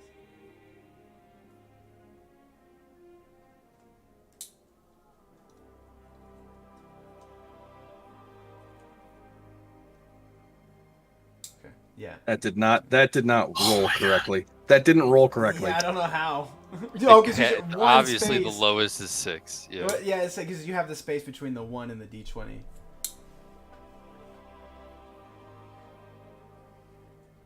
So just smoosh that together real quick. There we go. 15. Yeah, spell goes off. The energy encases. You said Randolphus. Yeah. Yeah. No discernible change. I am going to cast Detect Thoughts myself. And first, I'm going to focus on Randolphus and ask one more time, Randolphus, what is the meaning of this? Do you have any idea what's going on? I promise you, I have no idea what Master Franz is speaking of, sir. Do his thoughts align? Like his cursory surface thoughts? His cursory surface thoughts are straightforward, same thing. And I'm gonna look at Franz and say, Franz, you have to. Like, what if do you actually see him as a human? Like, what is going on here? This is an old man. He is a human. I have seen many of them. Yes, so have I. And he looks like a high elf to me. So why does he look different to the both of us? I do not know, but what does this man have access to around the city? much of it. He's one of our highest. You I know, have done Randolphus. nothing but serve you faithfully the entire time I've been here. All of this needs to be rescinded until we can figure out what's happening. No, My well, lord, that is incredibly unfair. does Franz's thoughts align with what he's saying? They do. He genuinely thinks, or is under the Well- it sees Randolphus as a human. Listen, I mean, this is Randolphus. I know, like, he had a chunk taken out of his leg earlier today when they tried to get into the vault. Like, this man, he doesn't deserve this kind of treatment. I have an easy way to solve this. What? Franz, you don't see him. You see him as a human, correct? Yeah, that is correct. Are there any, like, knives on the table? Table knives? Yes. I'm gonna pick up a table knife and I'm gonna walk over to Randolphus. What are you doing? I'm gonna grab his ear, and I'm gonna slice the tip of his elf ear off. And if it No! doesn't exist, then he's a human. No, that's a stupid thing! I am down for this. I like that. I like that plan. How does that make sense? Because if it's an illusion that I can't break, This is absurd. and he's obscuring the zone of truth, then if I cut through the tip of his ear and he's a human, nothing will happen. If he bleeds, then he's an elf. Case closed. What if his human ears are just big enough to cover his elf ears? Perfectly solution. Franz, is the knife on his human ear? You're like the nice. And I'm He's gonna- like he's backing away from you all. He's gotten up off the table and he's backing away. You guys need to fucking calm down. Like, That man cannot leave the zone of truth. No, you need to calm down. Whoa, everybody here, don't get all your knickers in a knot now, okay? All right. Ooh, careful with that one. This is getting a little bit out of hand here, okay? What is the room situated like? Is he in like an area of the room where there's doors near him, or is he like? What do I see him Well, as? you see him as an elf. As an elf. Yes. Hey, just Franz? Is that what I said? Okay, Franz, listen. Okay, what I see, you don't know me from Adam, all right? But that right there is nothing more than an elf. You want to know why I know? Right? Because it's got pointy ears, okay? And you know why elves have pointy ears? Because you know what? Elves have to have a point to them somehow, okay? So that's why I know that's an elf right there. Wow. Okay. I believe that what you are seeing is true, but I also believe what my own eyes are telling me. So until this can be resolved, he must be sequestered. Franz, you are the only one that sees him as a human. I will stand in the zone of truth. I'm not saying you're lying. I'm saying you are the only one, so it's possible you are under some kind of effect and not the rest of us. I still think you should sequester him until we can get to the bottom of this. Is he still in the zone of truth? I will not be locked in my own room simply because you are accusing me of something that I have proven through magic and have earned the respect for the work that I've put in this city. I will not stand for this. He's There's- right, Franz. He's in the zone of truth. I have He's answering spoken truthfully. no lies under this spell. Master Hephaestus is a very powerful cleric. How could I possibly be lying? Maybe you should look within yourself instead of accusing someone else. Do I still feel Tolliver detecting my thoughts? I mean, you don't know that. I mean, you know he's doing the spell because he had to cast it, but I mean, I don't. I'm just gonna stare him right in the eyes. I'm gonna think real hard. Are you really gonna take the word of a high elf who got kicked out of his own kingdom for corruption over me? It's not Hold about on, time taking. With some clarification, he wasn't kicked out because he was corrupt. Oh, He was they were kicked out corrupt and he because- got kicked out. Right, that way. Okay, then never mind. Listen, Franz, I'm not discounting what you're saying, but you're going. Think of this logically. You're going off of what your eyes can see and demanding action, but I'm doing the same thing. So is everyone else in this room. Okay, But you are not demanding the same thing. You are demanding inaction. I'm not demanding. Oh my! What? We can't just lock him up because you see him as a human. It sets a precedent. We rule a city now. What Yeah, if and maybe you had traitors- some? What if maybe you had some bad tea or something? Now all of a sudden you're just seeing things out of ordinary. That happens. I will happily get medically checked out and magically checked out if that is what you would like. Am I there? Yes, you were there. Yeah. Yeah. Okay. Hold How on, about hold on, this? One sec, Banner. What were you gonna say? Oh, I'm Can sorry. Can I check Franz? Like, You just gonna give him like a quick physical? look- Yeah. Yeah. Go ahead. Are you gonna allow it, Franz? Yeah, absolutely, Esme. All right. Make a medicine check with advantage. Give him the little finger too. Gotta do a little oil change. Little. Well, Yeah. turning cough. Well, just one finger. It's fine. Okay. Oh, the 11. Damn. I mean, his pulse is racing. He's definitely keyed up. So you definitely gather that he believes what he's seeing, 100%, and he's just like he's really concerned. But other than that, like, there's no aside from the I mean, he got fucked up by the ice demon, right? Like, Right. within 4 HP, he got the shit kicked out of him today. And while I'll say you guys probably triaged him and healed him up, he still got knocked the fuck around today. So you take all those things into consideration and make the judgment that you do.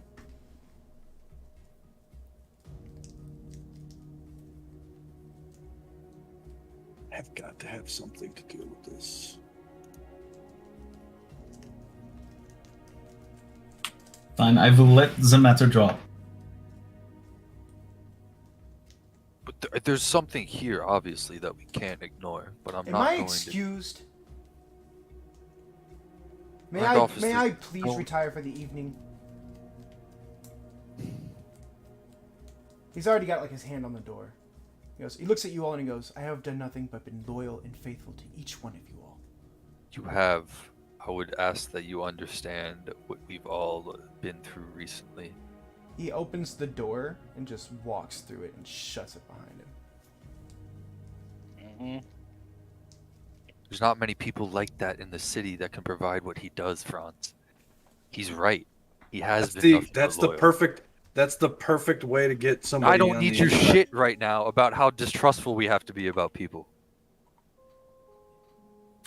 I understand Randolphus is an important member of the city, but what if that is no longer Randolphus? We can approach this without ruining the relationship we have. What if I it was is not saying Randolph? to throw him in the dungeon. We simply sequester him for a bit until we can figure out what is going on. That is all I was suggesting. We interrogated him magically and verbally and attempted to do so physically without any pretense besides you saying that he looks like a human. That's not fair in a city that we were the rulers of. That's not. I don't know, there's man. No process. There's no trial. There was nothing. There was no evidence presented. We can't see things through your eyes. There's nothing that demanded we treat him like that. You know, maybe you're right, and it's something that we have to look at. It's not something that we can ignore, but we went about it the absolute wrong way. I don't know, man. If I walked in the room and I was 6 feet tall and you only saw me as 6 feet tall, you'd lose your shit too. I'm not. What if it is not magic that is causing this issue? You aren't actually responding to what I'm saying, Hephaestus. What if this is simply some innate abilities that this creature has? I agree with you. That could absolutely be an option. It could be a non-magical disguise, of course. Well, we should have let me cut his ear off. No, Hephaestus, we shouldn't have. And you walking at someone that's been serving us, who for all we know, he's in trouble. Like, you guys are not approaching this reasonably. And maybe you're right. Maybe this is an imposter, and maybe you shove this down my throat later. But we can't respond like this to people. Well, knowing what we do now, how would you like to proceed? I mean, what can we do except keep an eye on him?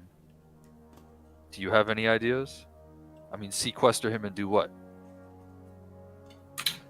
Possibly, well, more interrogations, possibly. It wouldn't have gone well for him, I'll admit that. No shit, Franz. This is what I'm talking about. Yeah, maybe I shall retire to the college and try and study a bit and see if I can learn anything and maybe develop any leads. You know, I was suspicious. I'll tell you this. Even after all of this, I'll tell you. Earlier today, when I found him with nothing but a flesh wound in his leg, after they killed, injured dozens of civilians just entering the city with their ice. You know, I was suspicious. I mentioned it to Banner. He can tell you I'm not lying. I was suspicious of Randolphus himself. But it's even if we're all right and we should be suspicious of him, it is not how you approach it, is it? I mean, we don't want him to know.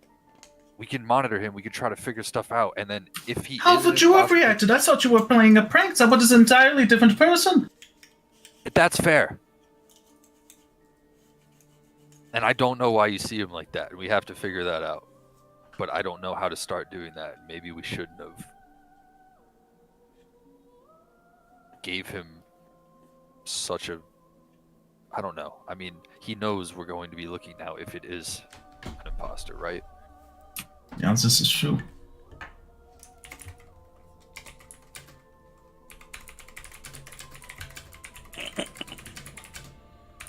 And there's So perhaps we play it off. Can we go back to the who the hell is this bunny rabbit dude? This is Bucky. Where did he come from? Well, I come from all over there, my friend. What he told me. I've been all around the town, all around the place. Where were you most recently, Beauregard? What? Oh, he's doing the thing. He's doing the thing. Oh, okay. Oh, okay. Finally got to do it. Oh, Finally got boy. to do it. That's Dungeons and Dragons, motherfucker. God damn. Man, that one right there, I tell you, I said it before, I say it again. He about to work this as a gum on a boot heel. I'll tell you what. I don't know what to I do. know very little of what this man is Are saying. you insulting me? Are you speaking down? What are you doing? I don't know what to say. He said a trapdoor in a canoe. That made me fucking Christ. lose it. Holy shit. Why don't you tell them what you did to Blue? I said a little joke. She just started laughing. That's what I do. I tell jokes, people laugh. Mm-hmm. Oh my god. And can we see your flute briefly? No, You don't have you to sure hand it you- over. I just want to look at it. This flute right here, real special to me now. I'll give you 5 gold for it. You see That- that, Hephaestus? I can't give my flute for 5 gold. What I look like? 10. No. You look like a guy who wants money. You know, it's funny you say that about money. I was wondering because I saw a sign outside today when I was walking in here, and it said on the job board, it said wanted. Someone had pickpocketed the dwarf, and I thought to myself, man, this place is coming to a whole new low. Like, how can someone stoop that low to pickpocket a dwarf? You know, that's just terrible. Terrible Oh thing. my Terrible fucking thing. god. So, I went ahead and offered him a job. He's an entertainer. He's a musician. Man, he's real funny. Well, thank you, man. Thank kindly, sir. He I'll tell actually you. is. He God. He refuses to elaborate. He saved Blue from one of her things earlier today after the ice demon nearly killed Franz. Oh, is that what happened to him? That's what happened to him. Anything else go on while we were away? Randolph just got his leg cut open. I'm And sorry, somehow what? body snatched, but that is another matter. Potentially body snatched.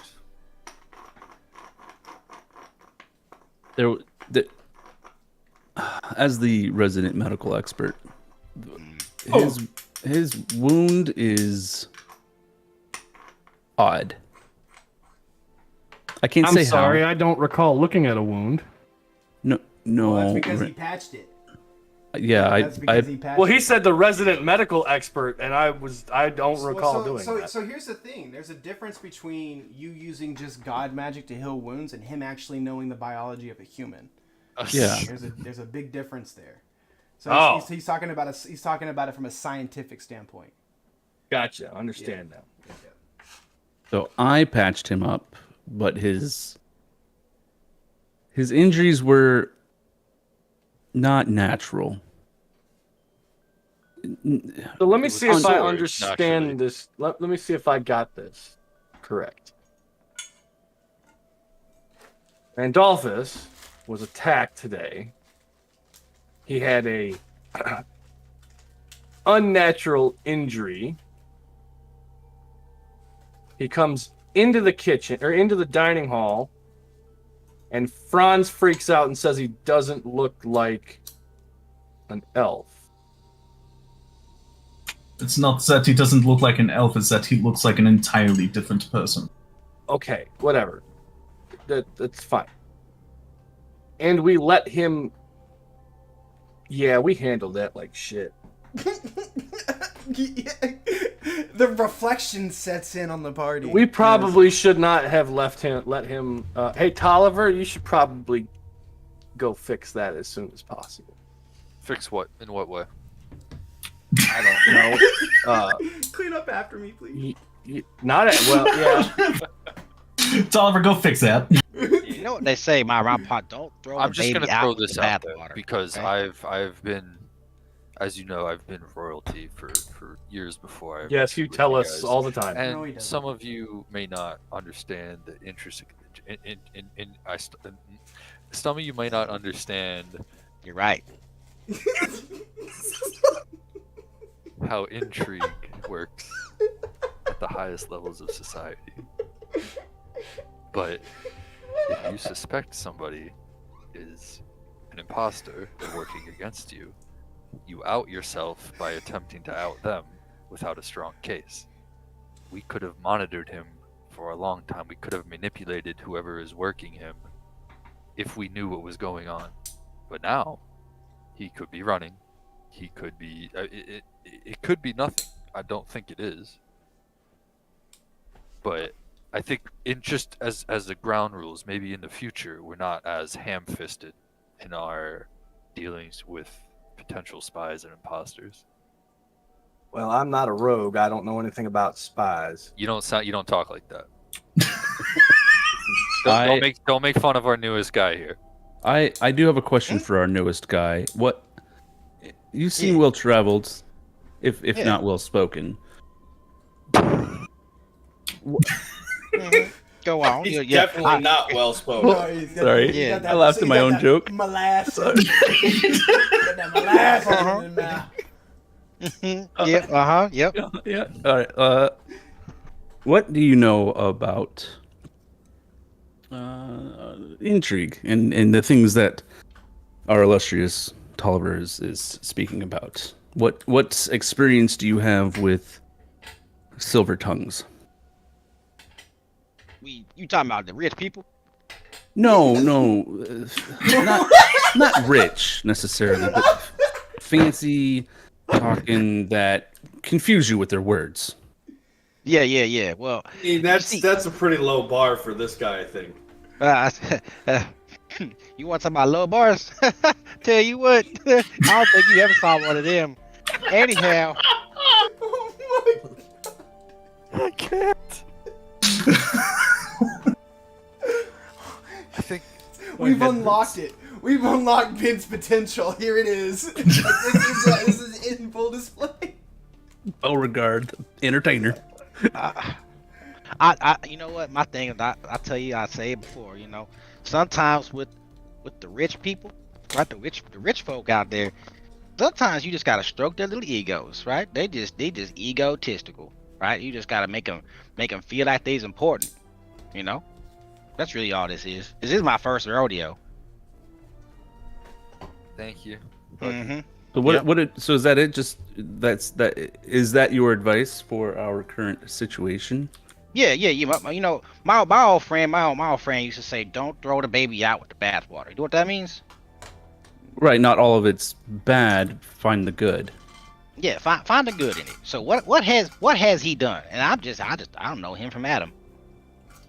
He could be a corn or a pie. He could be an apple. I don't know. What? I'm gonna need a translator. Did you just call him an apple? He could be an apple, like an apple pie, delicious apple pie. I'll tell you so much time about that. He could be an apple, or he could be a corn or cob. We don't know. I don't know who he is, but I tell you what, if he's done good things, right? You don't look a gift horse in the mouth. I know that much. Yeah, I'm gonna need a translator. No, that tracks. No, that tracks. Okay. Well, thank you. We'll see what happens. Did anybody understand anything that this guy just said? Yes. I understood him perfectly, Hephaestus. Just I'd glad like to somebody point did. out the difference between talking circles around someone and literal spycraft. absolutely. I'm not disagreeing with you, but we have to play the part if we want to play the game. How about this? We go to Randall after we're done here. Franz and Festus, maybe you two after the knife ear thing. We go speak to Randolphus and we apologize for accusing him of such and treating him like that. May I suggest something there, your Lord Highness or Superiorness? Absolutely, you rabbit. Yeah. Too many cooks spoil the gravy. Okay, so I say, right, that you should probably just take like maybe yourself, right, Lord Highness of Greatness, and go talk to him a little bit one-on-one, right? Well, if he's a suspected imposter, I would worry about. Yeah, all right. Maybe instead of taking the two people that were the aggressors in this, you take yourself and somebody like. I think you're incapable of apologizing to him. No, I'm not incapable of For who you are as a apologizing. I'm incapable of. Yeah, okay. And Aster I will might be go. good. I have a good rapport with him. I fixed him up, and I think our new friend here should come with me. Oh, I mean, I definitely come. I tell you, I can help out in many ways. I think you've got a way with words that could benefit. Oh, us. I got all them words. Mhm. I'm going to come. Okay. I That's what she said. get along with Randolphus, and I don't. I think right now is the best time to do it. You know, a stitch in time saves 9, so let's go ahead and take care of that right now. What? What? Somebody get him a nickel. I'm going to my forge, and I All right, let's go find Randolphus. Itching time saves 9. I think you're right about that, though, Bucky. It's especially if we're right and we spooked him enough to run. Now's the time to go. Absolutely. No time like the present.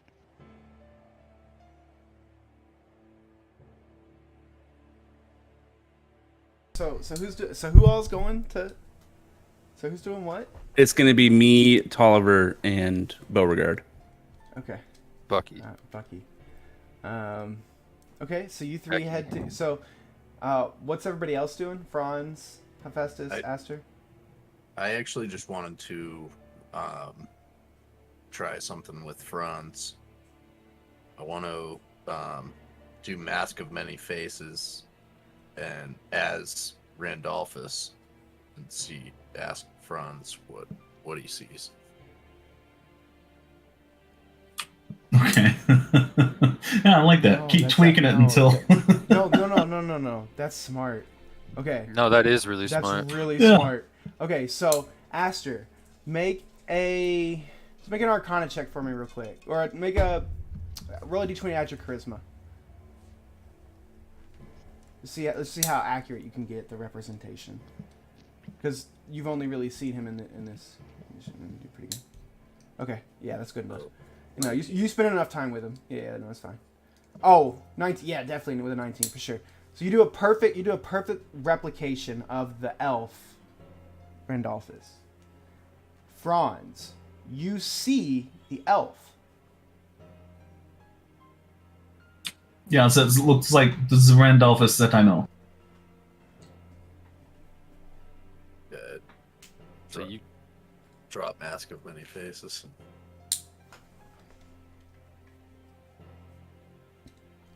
I guess we know Franz just can't see through disguises on principle. It worked. So what would it be about this that Franz can see through it? Franz, can you talk to your dragon? Yeah, to Abisu. Does she talk back? Does she talk back? In brief bursts, like all the other shards, briefly. Like a Ask couple her. questions here and there. Ask her Abisu, if do she- you agree that was an old man and not an elf? I'm literally wrapped around your waist. Your eyes are not in the front? You're sitting under. I'm under a table, man. Oh, well, I figured I had stood up during that engagement. Oh, okay. Okay, sure. Yeah, I saw an elf. It was an elf. Yeah, It was she an elf. says she saw an elf. I don't know what's going on with you, man, but like, get your shit together, okay? Why does this shard sound like a stoner from California? Abisu, I do not need your sass right now. Oh, it wouldn't be me if I didn't. I mean, that is true, and you know I love you for it, but please, this is very important. Oh, Franz, okay. have you come into contact with anything weird lately? Just said ice demons, that was it.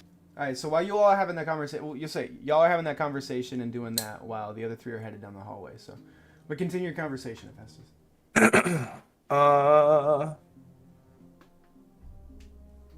I just wanted to do one more thing. I wanted to, as the spy background, Mhm. I have a contact. Okay. I wanted to reach out to some contact in my network of spies, I guess. All right, how are you gonna reach out to him right now? Well, it doesn't have to be like right this Oh, second. okay, yeah. I'm Well, just saying, like, eventually I want to reach out to them and, like, write a letter or however I reach out to them, however I get in contact with them. Okay. You actually know, how you knew how to get to the city. You actually have a contact in the city. It's Karkarov. Okay. So go up to the key NPC channel, Karkarov, and just type out a little message to him that you pass to him. We'll take care of that later. Okay. Yep.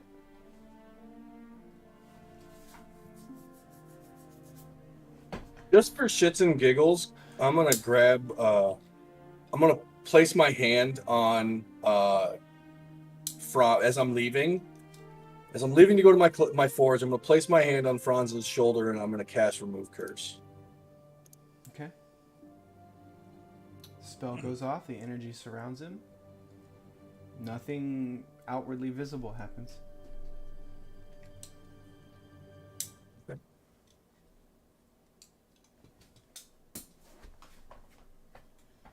Thank you. There was no ice. All right. As you all are making your way down the hallway, make your way to Randolph's chambers. You get there, and the door, as you get there, and the door is shut. What would you like to do?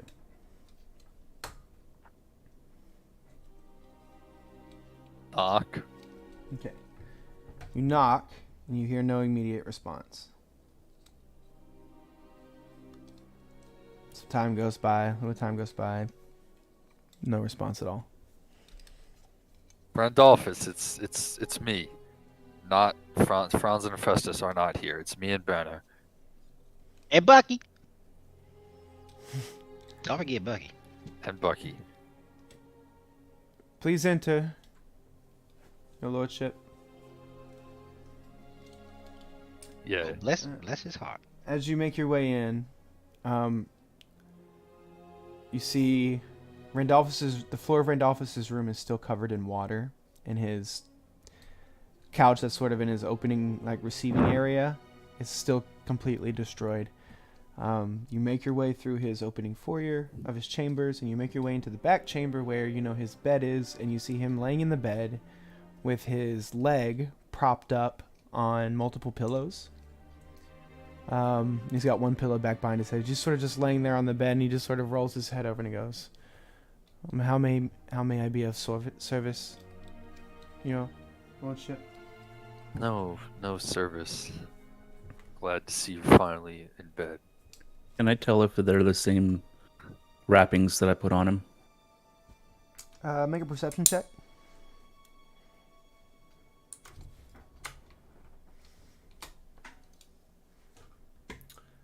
Yeah, he hasn't changed them. Okay. Yeah.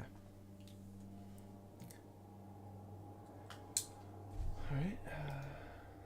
So what may I do for you, sir? I wanted to come and apologize for earlier. Franz and Hephaestus were completely out of line treating you like that. I mean, you dragged yourself from the infirmary over to our dinner, our meeting. It is a little disheartening after I all can the work that imagine. we've put in together. However, I understand things are dangerous around here. I knew what I was getting into when I signed up for what I did. However, I don't know. I hope we can resolve this soon. I still wish to be of service to you all. In this city, doing great things here. We have the potential to be great. And you're a key part of that, Randolphus. He smiles shyly and he says, well, that means a great deal to me, Lord Tolliver. Thank you for saying that. All I've ever wanted in my life is to be of service to great men, such as yourself. I'm sorry. I'll tell you right now, from an outsider looking in, and just letting you know what I know about dwarves. Very little, okay? But it sounded like that he just was talking out of his mouth hole when he was talking about cutting off your ear, and I find that very insensitive. I apologize for. I don't even know his name. What was his name again? That's Hephaestus. Thank you. Yes. Master. He needs to get. He's a couple of nickels short, if you know what I'm talking about. Okay. Thank you for saying so, Master Bucky. Hephaestus. Master Bucky. Ooh, wait, damn, Master Bucky. I have learned over my time working with Master Hephaestus that while he is brash, hot-headed, and aggressive, he means well, and he simply wishes to protect all that he has helped to rebuild. I will not fault him for that. I will chalk it up to the heat of the moment. I think the heat of Franz almost dying about an hour before as well I might have been partial to that. He looked worse off than I did. He was. Is that just to say? Barely escaped, apparently. Can I ask a question? I'm new here. I don't know exactly what's going on, but can you maybe take any kind of wild blue yonder guess as to why possibly maybe thinking they think that you somebody else? It's a good question. Wow, you took a long time. Go ahead. I'm sorry. Go ahead. No. Unfortunately, off the top of my head, aside from acute amnesia, perhaps, of some kind, I don't know what it could have been. He had a rough day. I will chalk it up to the stresses of his encounter with the Shrieking Demon. Do I notice DM? Do I sense any magic in the area?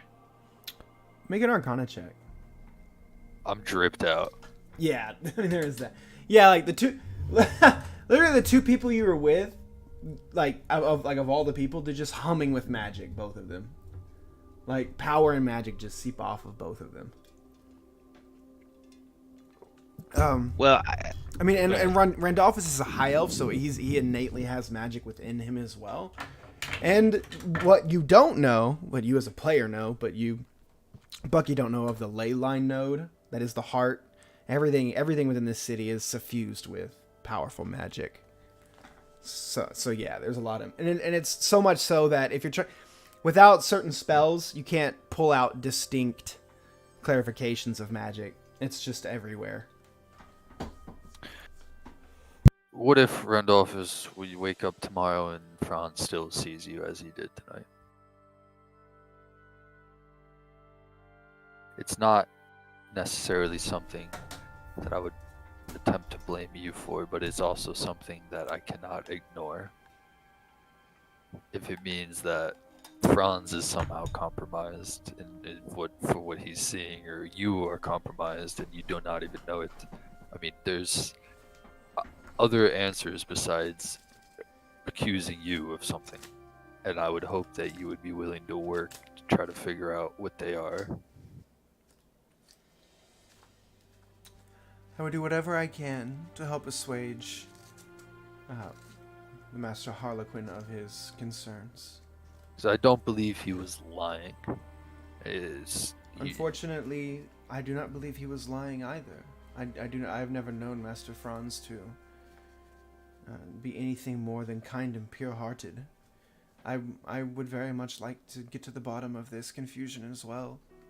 There'll be no knifing ears, but well, that is reassuring. We should have had more of a conversation before we interrogated you with magic. But going forward, there might need to be more moments like that to get to the bottom of this. Not just with you, but with Franz as well. I mean, we're gonna have to see if he's under the effect of some kind of spell, or you are, and it's causing him to see you differently. I mean, I don't know what's going on.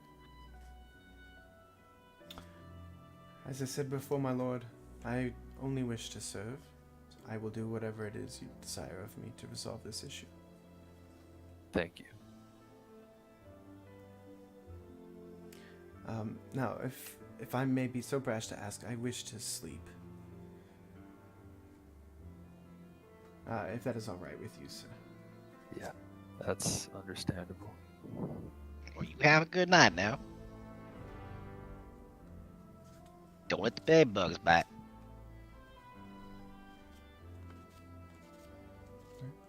So you all head out of his chambers? Does he watch us as we leave? Make a perception check.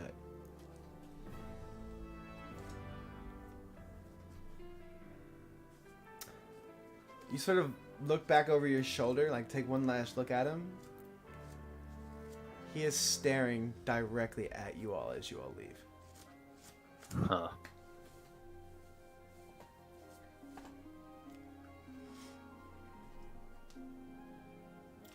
Are we out in the hallway? When we're out in the hallway, I just say, well, there's no use in crying over spilled milk now. Let's go ahead and just repair the damages that being done over time. And, time mends everything. And laughter. Has Randolphus been here, just for how I should think of him in my head, has he been here since, like, the start of the time skip generally? Like, he was here for most of the 2 years? He's actually been there for about the last year or so. Okay. He's been there for about a year or so. He came back shortly. He actually was brought back with Banner and Tam when Tam came back the second time. Got you. Okay. Just wondering how well Tolliver should know him. That's a good amount of time. Especially with you all working and so I've been working with very exactly. Yeah. Yeah. Okay. No, I just wanted to make sure I'm kind of thinking about it right in Tolliver's head. I think so. I think I have. For sure. Right. Does anybody want to do anything before we essentially retire for the evening? because I'd like to pick up the next session with the start of the next day, if that's all right. You said something about a job there, yo, Lord Highness? About doing something. Where can I do set up my stage?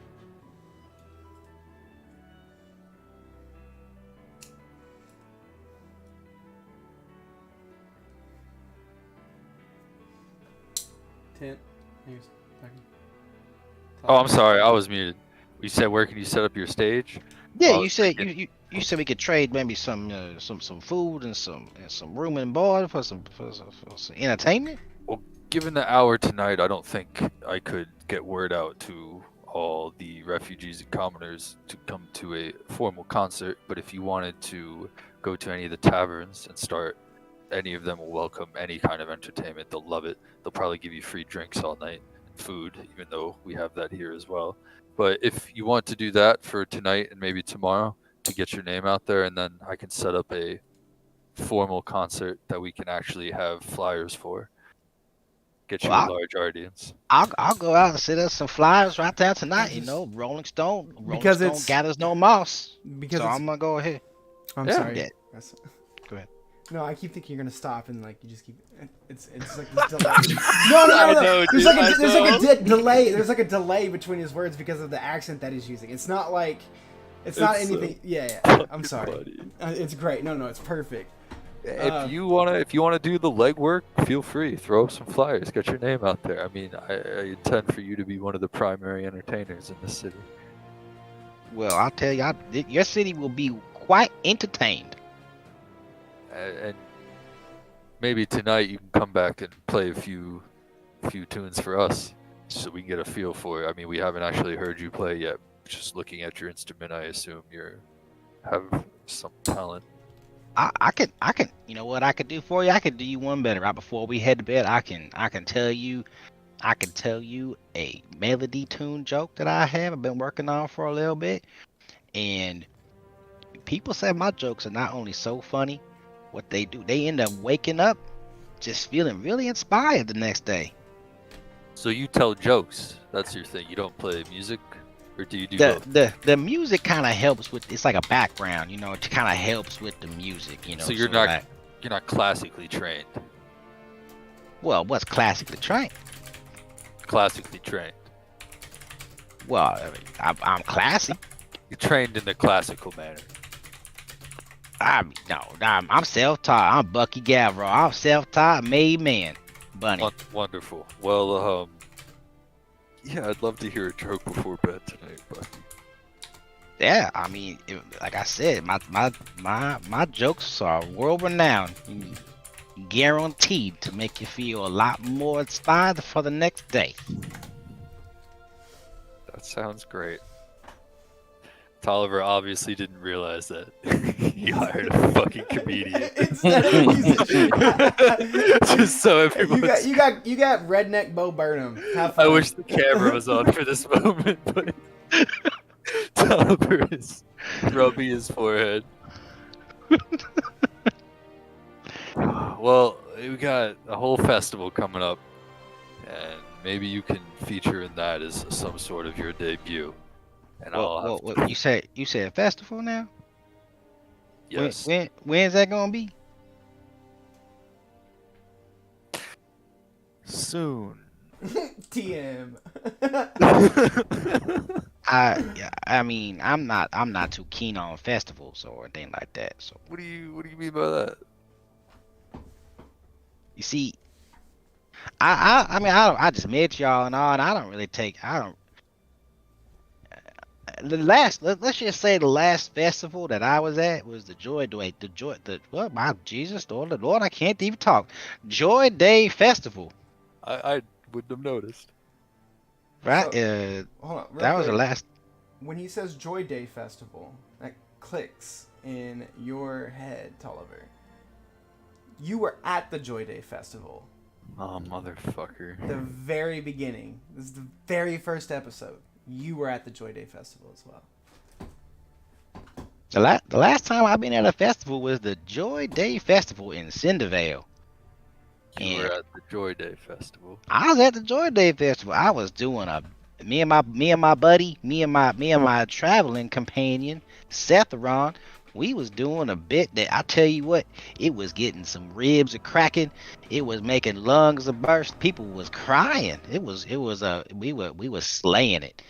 And then out of nowhere, I tell you what, out of nowhere, you might not want to, you might not believe me, but from the sky, you heard about that? I was there. You were there? Well, Not just me, a few other members of our party today were, and not just them, but a few members of the people who assaulted our city today were also there. well, oh, holy moly. And all of them,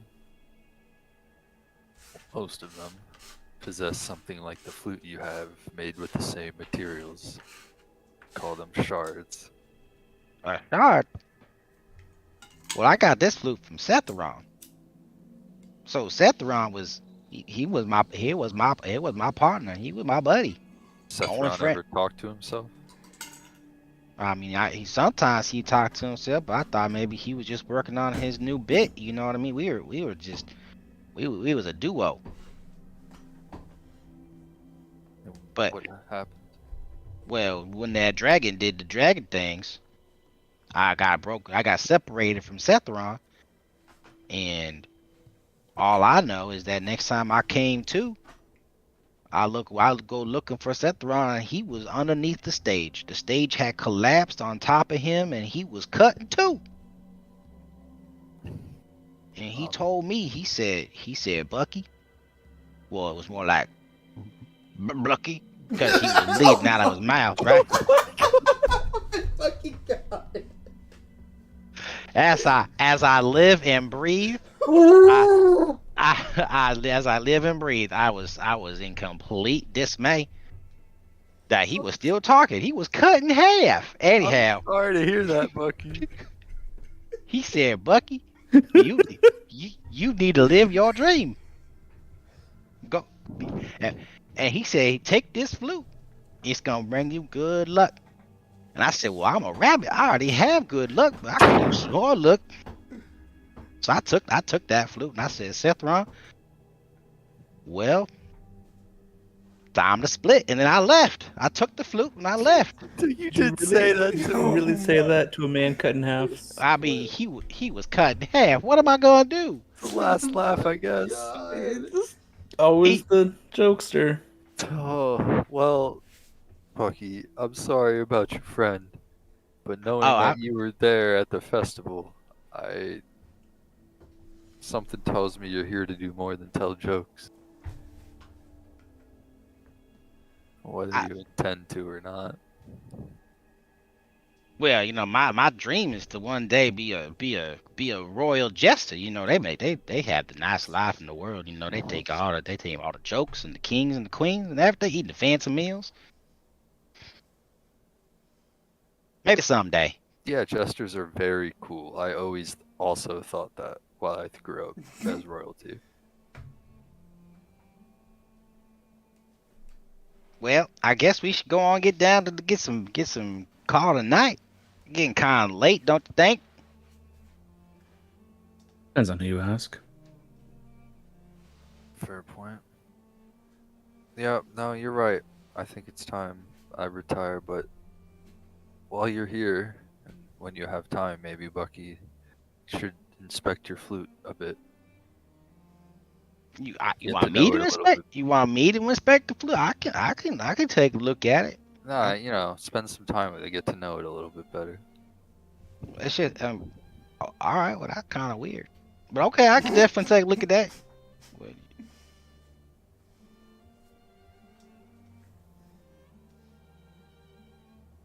All right. Well, good night, Bucky.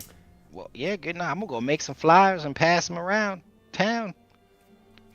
Hey. Bucky's Gaff House. Mm-hmm. Good night, Banner. So, Hey, is there a place that I can call the rabbit hole? Is there a place you could call the rabbit hole? Yeah, I want my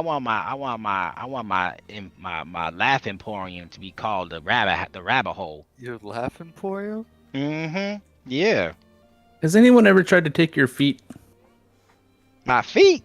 Let's talk about this tomorrow with the What? Laugh Emporium. Why would What? you want to take my feet? Well, I've heard that rabbit's feet are the lucky part. No, I mean they can certainly try. I'm feisty. I'll get you. Do you see combat? Have I seen combat? Well, I mean, I have my trusty boomerang, and I pull out my boomerang. This right here, it'll get you. It'll hit you, knock you down, come right back every time. Every time. Guaranteed. Every time, guaranteed. That's something.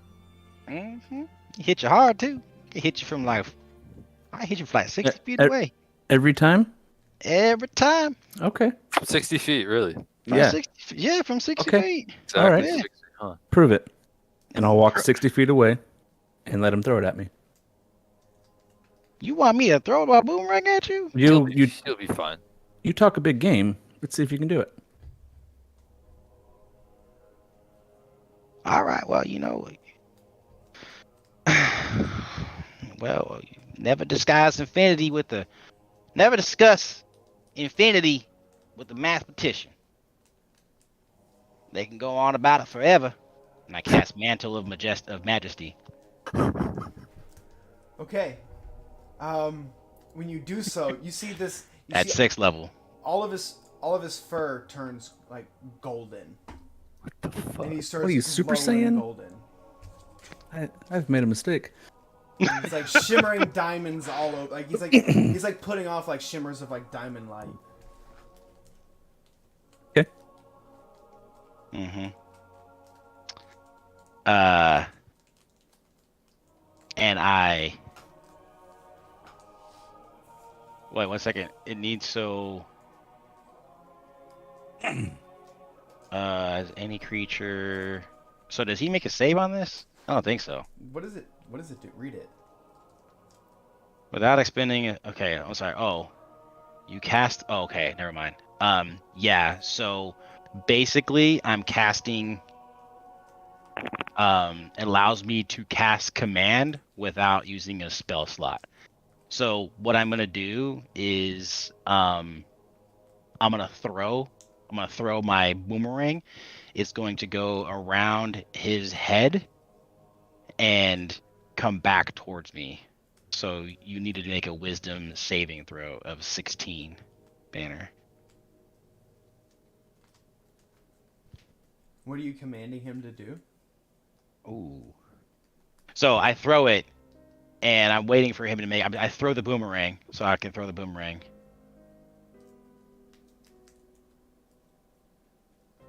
And then I say, well, I wait for him to make an action, and whatever the action is, my command would be to not try to catch it, essentially. So Okay. he hits me, but I pass the save. Okay, so you hit him anyway. Like regardless, you end up hitting him. I wasn't trying to hit him, though. Okay, so you were trying to like just pass it around his head like closely. Yeah, pass it around his head harmlessly. Okay. Yeah, that's fine. That's good enough. Yeah, no, that's definitely good enough. Yeah, so like you see it coming at you, and like you dodge everything. You're like, oh shit! Like you kind of missed that for a second, but the boomerang just like the crescent, the inside crescent of the boomerang just like rotates around your head, not touching you, and then the boomerang returns back to him. Okay. I saw your Good pants. I saw your pants get a little tight there, so tight I can see your religion. Mm, What's up with your fur changing? You look a lot better now. Not that you A didn't lot. look bad before. Oh, Like, thank you. I have And a, it's not just his fur like changed color. Like the fur like around his ears is kind of grown and elongated. He looks a little bit more wild, but like beautiful wild. Like how just how like nature is beautiful and stuff like that. well, see, part of what I can do, what makes me so funny is that when I really get into the moment, I can really make people laugh. And that's the command that I give Tolliver. Wisdom save. It's 16, you said? Yeah. Yeah. Damn. I was hoping he'd fail just to see what happens. You I feel- really make people you laugh. feel like your emotions get pushed a little bit, Tolliver, but then you're just like, I think like Narrow my it's one of your eyes. proficiencies, isn't it?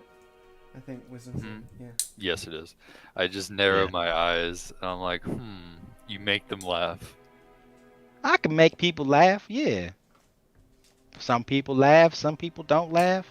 I think I'm understanding his success a little bit more now. But that was a good throw on the boomerang. Oh, thank you. Now it always comes back. My trusty boomerang. I see that. Well, I look forward to working with you more, Bucky. Yeah, ditto. I'll reach out my hand for a handshake. And I just give him a fist bump. Pop. great, wonderful. Tolliver takes out a handkerchief as he walks away, and cleans his hand. I'm gonna head to bed. Alright. Does anybody else want to do anything real quick before bed? No. All right. Festus is in the forge praying, and he is going to say another. He's going to use that thing that he does. So you have to do it the next day. You have to do it tomorrow. When you actually like wake up in the morning. Okay, I'll do it in the morning. All right. My bad. No, you're good. It's just a once per day thing. Yeah, it's been this one day is drug on for 3 sessions. I thought it was that's why I was. Yeah, no, you're good. You've done a lot. But we'll end it right there. We'll pick up the morning of the following day. Oh damn, we had a real. I don't know if I can say it. We had a real Mexican standoff, boys. That was Fun. that was good. That was good. How all of you all have grown in RP is like you all have always been like pretty good at combat, right? Because naturally you're gamers, but now you're like playing the game, and it's really cool to see. Like you guys have gotten really good at it. Yeah, it was a lot of fun. That was fun. That was a fun session.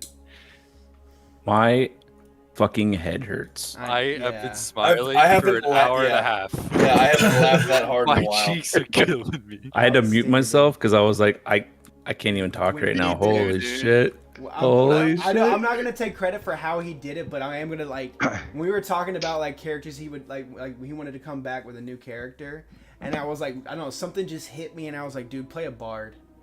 I was like, Yeah, for whatever bards are fucking fun. reason, like I feel like he would just crush it as a bard, and lo and Yeah. behold, And here we are. Bro, if Here I we was are. not in a conversation with him, I had to be muted. While he was talking, I couldn't do it. Oh, that's great. It is hard because like I have to sit there and try to come up with like these weird phrases all the damn time. It's perfect. That first one you hit me with, you're about as useful as a trapdoor in a canoe. I was like, oh my god. Yeah. Trying to have a serious conversation, my dude, and you're ripping me apart. Holy fuck. Oh my god, dude. So good. Really, really well done. I lost Yeah, that it at. was I great. lost it at. When he said that's a low bar for that guy, you said that's something you've never seen, and then no. The real goated one was who would stoop so low to pickpocket a dwarf? Yeah. Oh my fucking god! I got layers, lost bro. my There's- shit. That There are was so That was so good. Dude, and when you were talking about your dead friend and you were like, got split. No, the best one was when he said when he was talking about his dead friend and he said what he said and he goes, well, it sounded more like this, and then he did the whole gurgling Oh, yeah. blood thing. Oh, I was that was like, great. no, my god. Bluck, bluck, bluck, bluck it. This is great. We're letting Ben just go to town. Eat. Eat. I have to get off. Y'all be good. Yeah, that was good shit, guys. Good set.